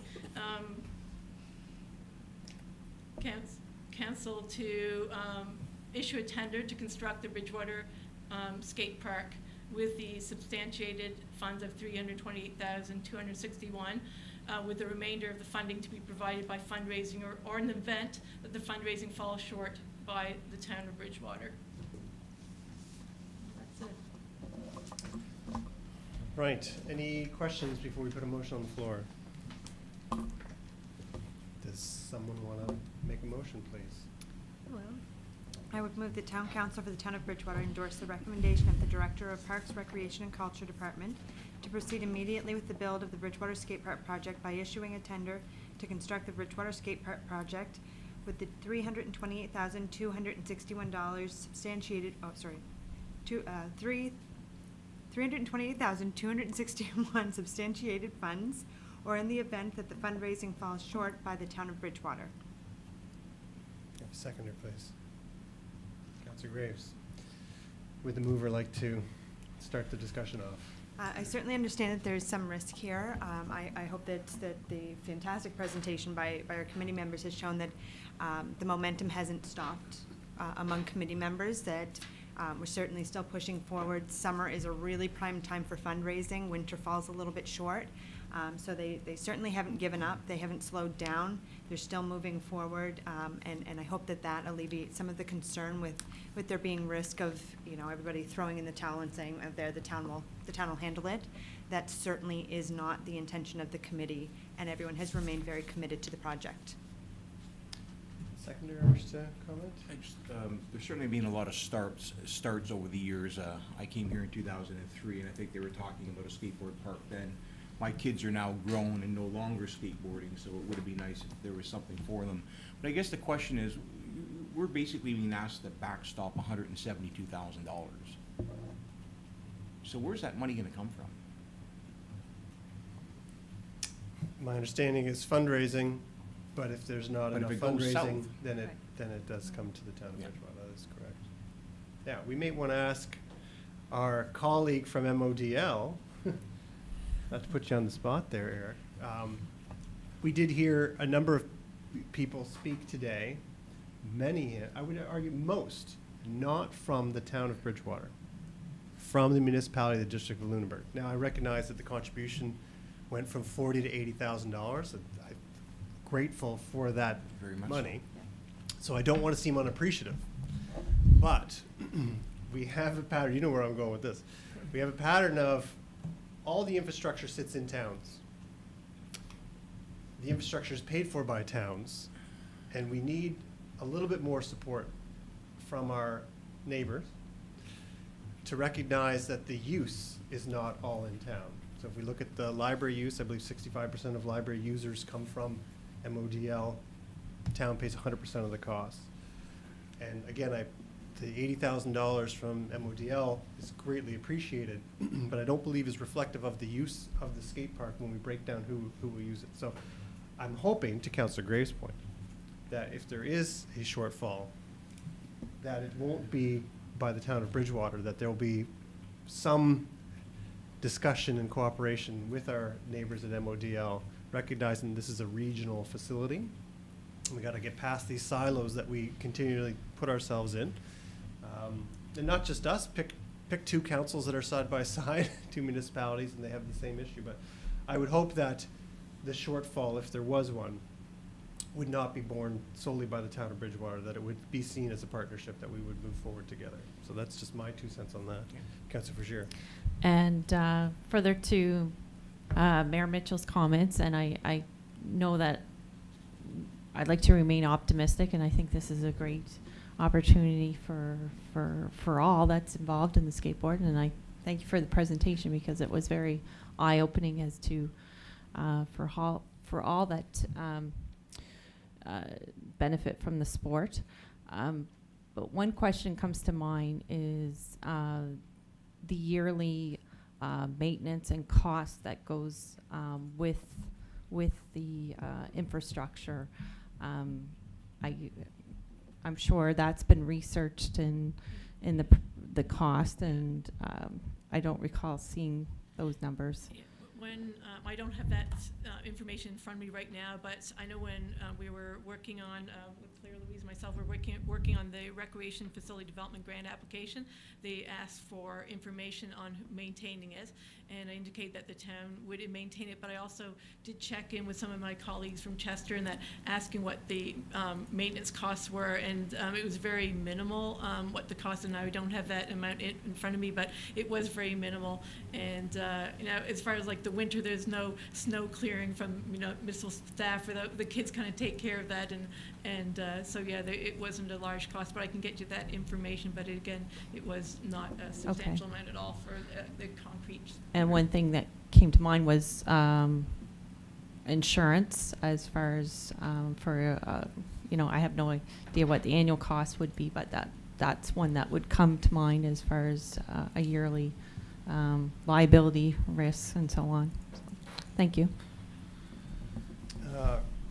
Councillor McGuinness, then Councillor Thorburn.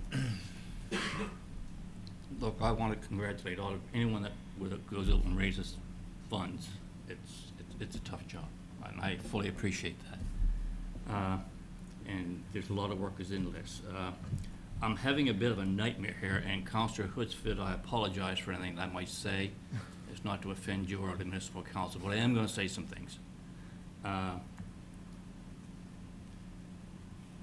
We built a lifestyle center here, it opened in 2012 or 13, and there was a fundraising shortfall that we backstopped. That little exercise cost us $1.8 million, because once the facility was built, the fundraising stopped.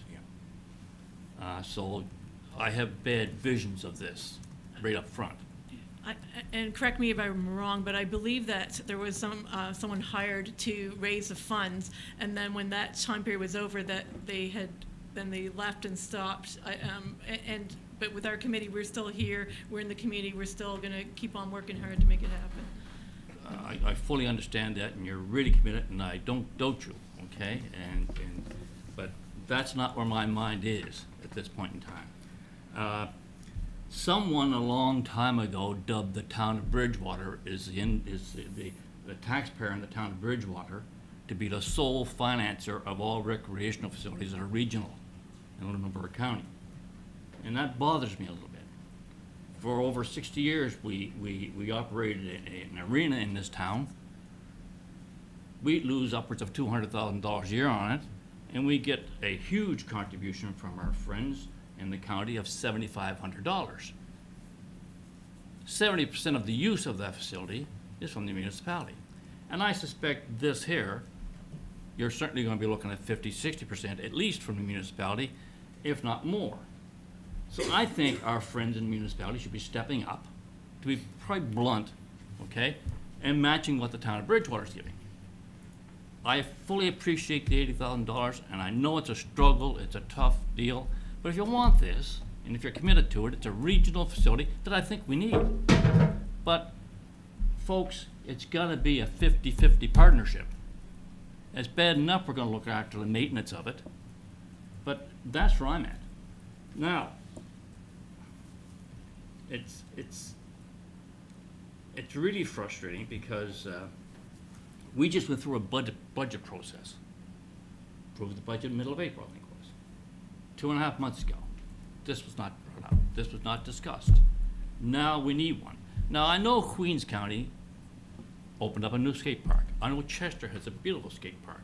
Now what do those two entities have in common? I'll tell you what they have in common. Queens County have full funding from every resident in that county. Queens amalgamated a long, long time ago. Okay, they can afford these things. Chester, one municipality. Not so. The taxpayer, all 3,600 of them in the town of Bridgewater, is financing this. We can't afford it. It's that simple. We cannot afford to take risks like this. So I would love the skate park. I think it's needed. But I'm going to put right at the footstep of the municipal office, step up. That's wrong. Thank you. Councillor Thorburn. Yeah, Sandy, I've done a lot of soul searching because when it first started, I was on that committee. I'm kind of in Bill's camp because when I look at this, we have guaranteed roughly $328,000. Now the whole project is $645,000, and I'm sure that grant, if it's successful, and we get the $150,000, we're still short another $145,000. But what happens if we only get half of that grant? If we only... Well, let me finish. The town of Bridgewater stands to be putting up $170,000 over $175,000 by that last sign on that list. In the event that the funding falls short, the town of Bridgewater is going to pick it up. And I don't think we should. We couldn't grant $30-some thousand to this playground that we needed for our kids to play on until we were the last ones in. Now we're going to jump in this one and say we're going to pay all that money? I don't think I'm there yet. I think we have to have more funds. We have to have another commitment from the municipality and then get it done. Because, and if that grant, is that grant based on $500,000 or is it based on $645,000, which is phase 1 and phase 2? I have talked to Debbie Smith, and she said if we were not successful in getting the entire funding, say we got 50%, when it comes to the phase 2, we can again apply for funding. It's for a maximum of $150,000. So if we don't get it all this time, we can reapply for the next time. Again, I just say if we don't sign the contract, if we are successful in getting funds and we don't sign the contract, we're in we'll be in jeopardy of losing the funding and you know it may go somewhere else next year. Yep. Yeah, Just please. supplemental on that before you do, while Sandy's up there.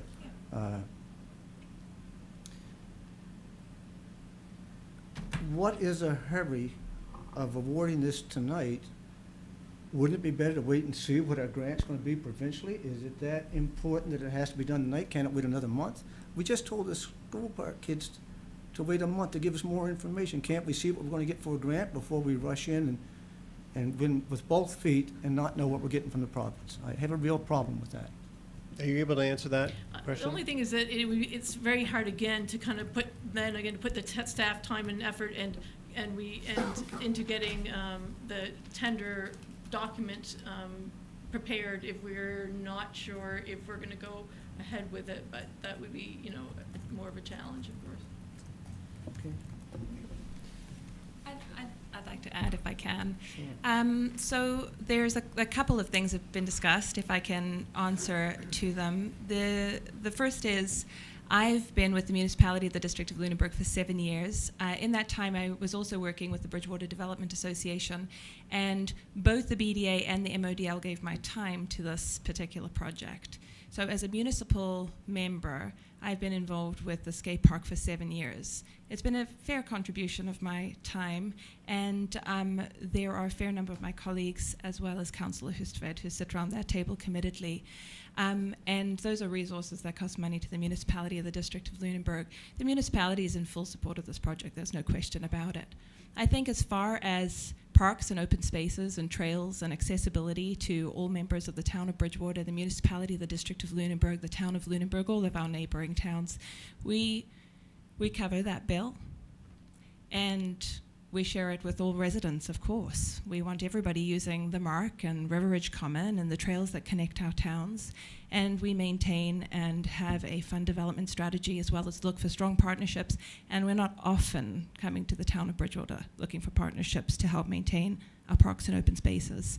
So I hope that there's a little bit of understanding around the economies of scale in us coming forward with $80,000 to contribute to this when we're maybe putting some of our other open spaces budgets on facilities that are also available to all of our citizens in our region. The other thing I wanted to add was I feel like we've played with this budget so much. We really have. We've chopped it around, we've added to it, we've taken bits off, and we've tried to be very sensitive, and we've also budgeted conservatively. We've had meetings with people who have advised us that it's likely we've got more money in the pot than we need, and that there may very well be opportunities for contractors and suppliers to offer donations in kind.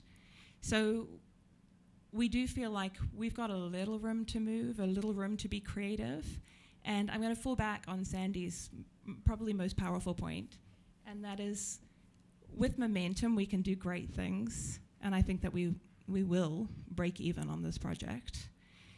But if we lose that momentum, this project has gone through so many rounds that we're going to lose a large number of people who we've just managed to bring back into the Bridgewater Skate Park being built. Deputy Mayor Tanner. Just a couple comments. I too am disappointed that our neighbors aren't investing more into this particular project, but I will tell you that when they invested $40,000 short of putting Councillor Hustvedt in a headlock and him kicking me in the shins, he did go back and he did some hard work to convince some of his colleagues to double that amount, and so I certainly appreciate that, Councillor, and I think that's good. I think the reality is if we were asked as a town to contribute to a skate park in Oakland or Blue Rocks, we probably wouldn't contribute as half either. I mean, the reality is that we're the town of Bridgewater. We're developing a great recreational complex in that particular area of town that's drawing more people in. We've got gyms there, we've got a swimming pool there. We apparently may very well have a tennis club there at some point in time, and I think it's important that we recognize that that's drawing people into town. Those people are going to picnic, they're going to eat, they're going to gas up, they're going to shop, they're going to do all those things. And to your point earlier in the meeting, today we were told that Bridgewater seems to be bucking this trend in Nova Scotia that we're always just growing and edging up. And we mentioned during the call that there's two big developments that are potentially happening in town and are occurring. And I think that's truly because we're progressive and we're pushing the barrier all the time and growing this facility in town. So I don't discount the economic impact that this kind of facility can bring to a town, and I think in reality if the province only antes up half of what we've asked for, then the town's on the hook for about $100,000, and to spend $300,000 to get the facility built, and hopefully the fundraising continues to match another $100,000, you're at break even, as Claire Louise had said, and as you've said as well, this is a conservative number. So I think we're relatively confident that the bids may come in actually lower than we expect, and at least I am. I think there's some twisting of arms that may be able to occur there. So I will be supporting this the motion, and I realize it's risky, and I realize I'm not making a few councillors happy by coming out in this way, but that's where I am. Any further discussion? Councilor McDonald. There are a couple of points that I'd like to make. One is that we've had some very dedicated staff from Modal working on some of these projects, and Britt's incredible writing skills and ability to profile some of our community members and their interest and investment in this project was great value to the project. It really drew people in. It put faces and personalities to the project, and definitely saw a big boost in what we were doing. I think it's important to recognize that Britt is an employee of the municipality of the district of Lunenburg. So a lot of her connections are with people in that region. So when she goes out to do profiles, or when she brings people into a meeting or to an event to support a project, a lot of her connections are going to be from those that she's actively working with. So I think we do see a lot of people from the municipality. However, no doubt people from outside of town are going to use this facility, and I agree wholeheartedly. I want to see stronger partnerships, better deals, not just with the municipality of the District of Lunenburg, with a number of our partners that we've worked with in the past and hopefully will in the future. We want the best deal possible. Bringing youth into our community is never a bad deal. It's just never a bad deal. Anytime they spend here, any connection they make to this place, any time that they call this, that they enjoy their surroundings and feel welcomed and supported and encouraged in this community, is never a bad deal. We can't ever look at it that way. The vibrancy alone that it brings to the community is always going to benefit every one of us. If any one of those families come back to the town of Bridgewater because they felt really supported here and really valued as a youth, and they bring their children back here, then we've cashed in on that, and in a million ways, whether it's dollars or in social return, we've already cashed in. Timelines, we're highly dictated by construction season as well. Concrete is fickle, apparently. It's very complicated. These certainly aren't typical builds. There's a lot of forming work and so on. Concrete can only be worked with during certain seasons. RFPs take time, the return on them and the evaluation of those RFPs take time. Staff are extremely busy this summer, so we do have to be very conscious of their schedules as well. So looking at can we wait? My answer would be no. We'd have to have enough time to do those pieces of the process correctly, and to make sure that we're not overwhelming staff and making mistakes and not overseeing projects appropriately. We want to do it once, and we want to do it right. So the timelines are very important.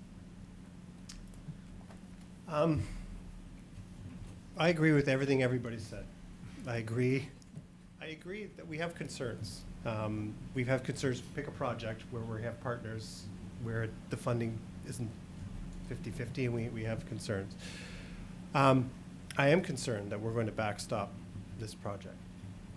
But this was one of the first committees I was on when I was first elected in 2004. It was the first committee I was on with Councillor Huskovit, way back when, where we used to meet in the old BDA office in that back room, Bob Richards' building there. That sounds shady, but that's where we met.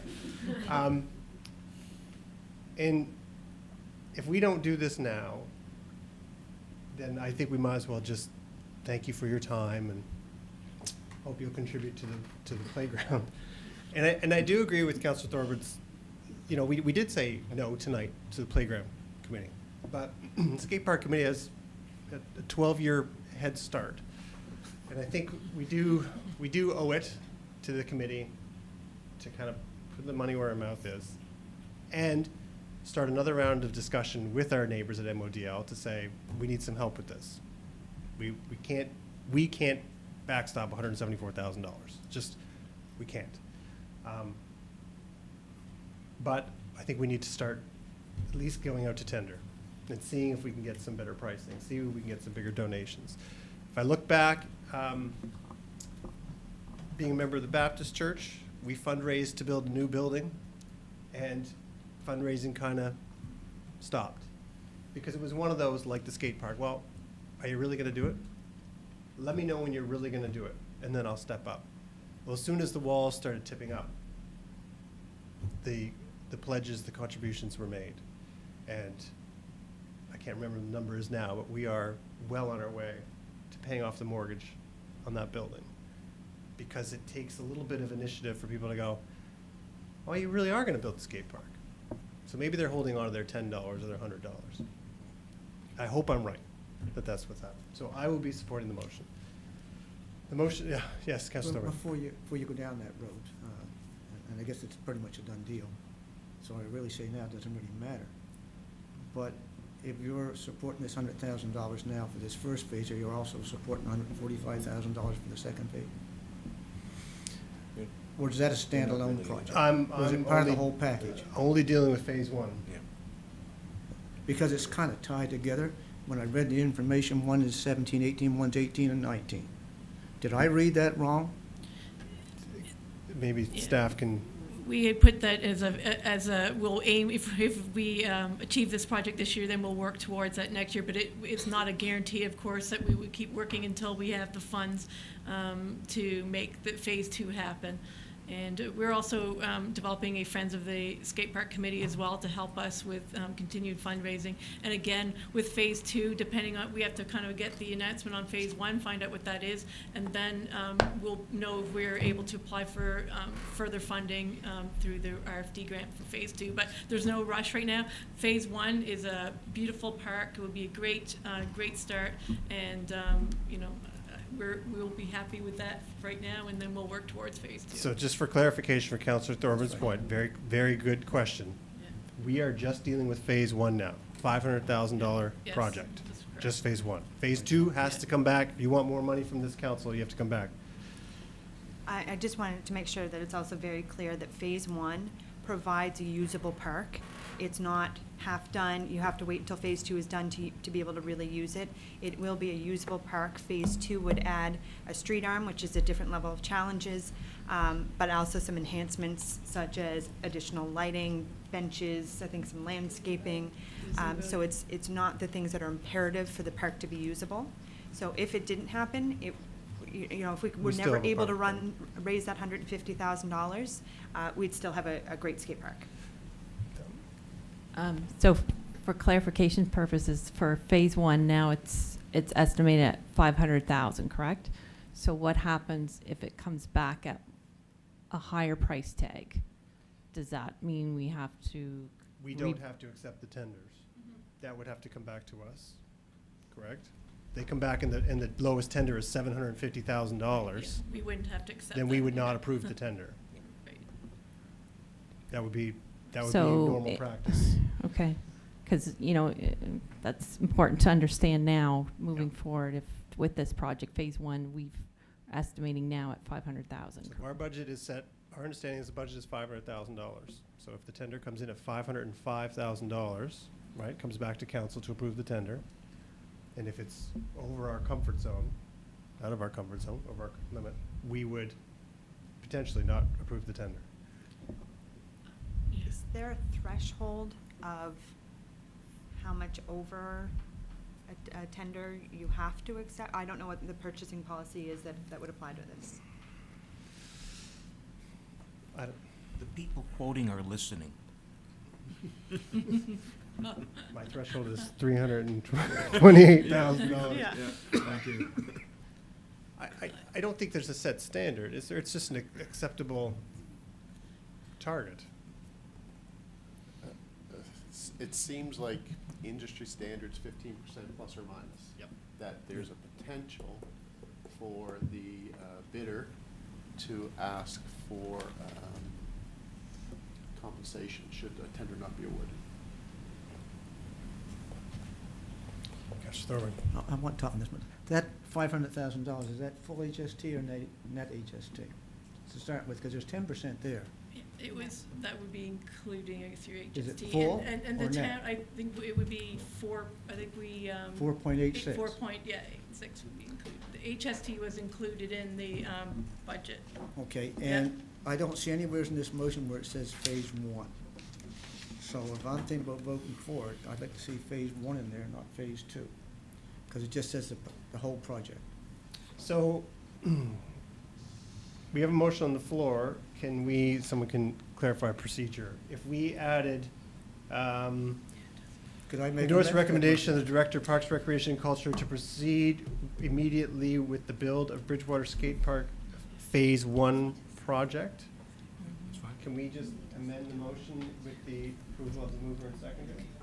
Agreed. You guys are good with that? Everyone's okay? Yeah. I think that's important, That was good. yeah. Thank you for that. Yes. I just want to mention that in the budget, there is contingency of $30,000 was in there, and project management fees of $20,000 as well was included in that budget Okay. as well as HST was included as well. HST within and the that. 500,000. Yeah, Thank you. that's included within the $500,000. Net. Okay, thank you. All right, you ready for the question? Question? Question's being called. All those in favor? Those opposed? Motion is carried. Thank you. And thank you, Council. Great questions, and thank you to staff. One final item, and then Council has to head to our event. Second and final reading of the Sidewalk Cafe bylaw. No real updates. Maybe staff want to just... Staff has not received any feedback from the members of the public since the first reading. Thank you very much. So want to make a motion? I move that Town Council of the Town of Bridgewater approve the second reading of the proposed sidewalk cafe bylaw, adopt as bylaw Chapter 201, and authorize staff to publish all public notices pursuant to Section 168 of the Municipal Government Act. Can I have a seconder, please? Councilor Frazier, any discussion? Question. Questions being called. All those in favor? Motion is carried. We have nothing under new business, nothing under sundry, so thank you very much. Can I have a motion to adjourn? Thank you, Deputy Mayor Tanner. We are adjourned.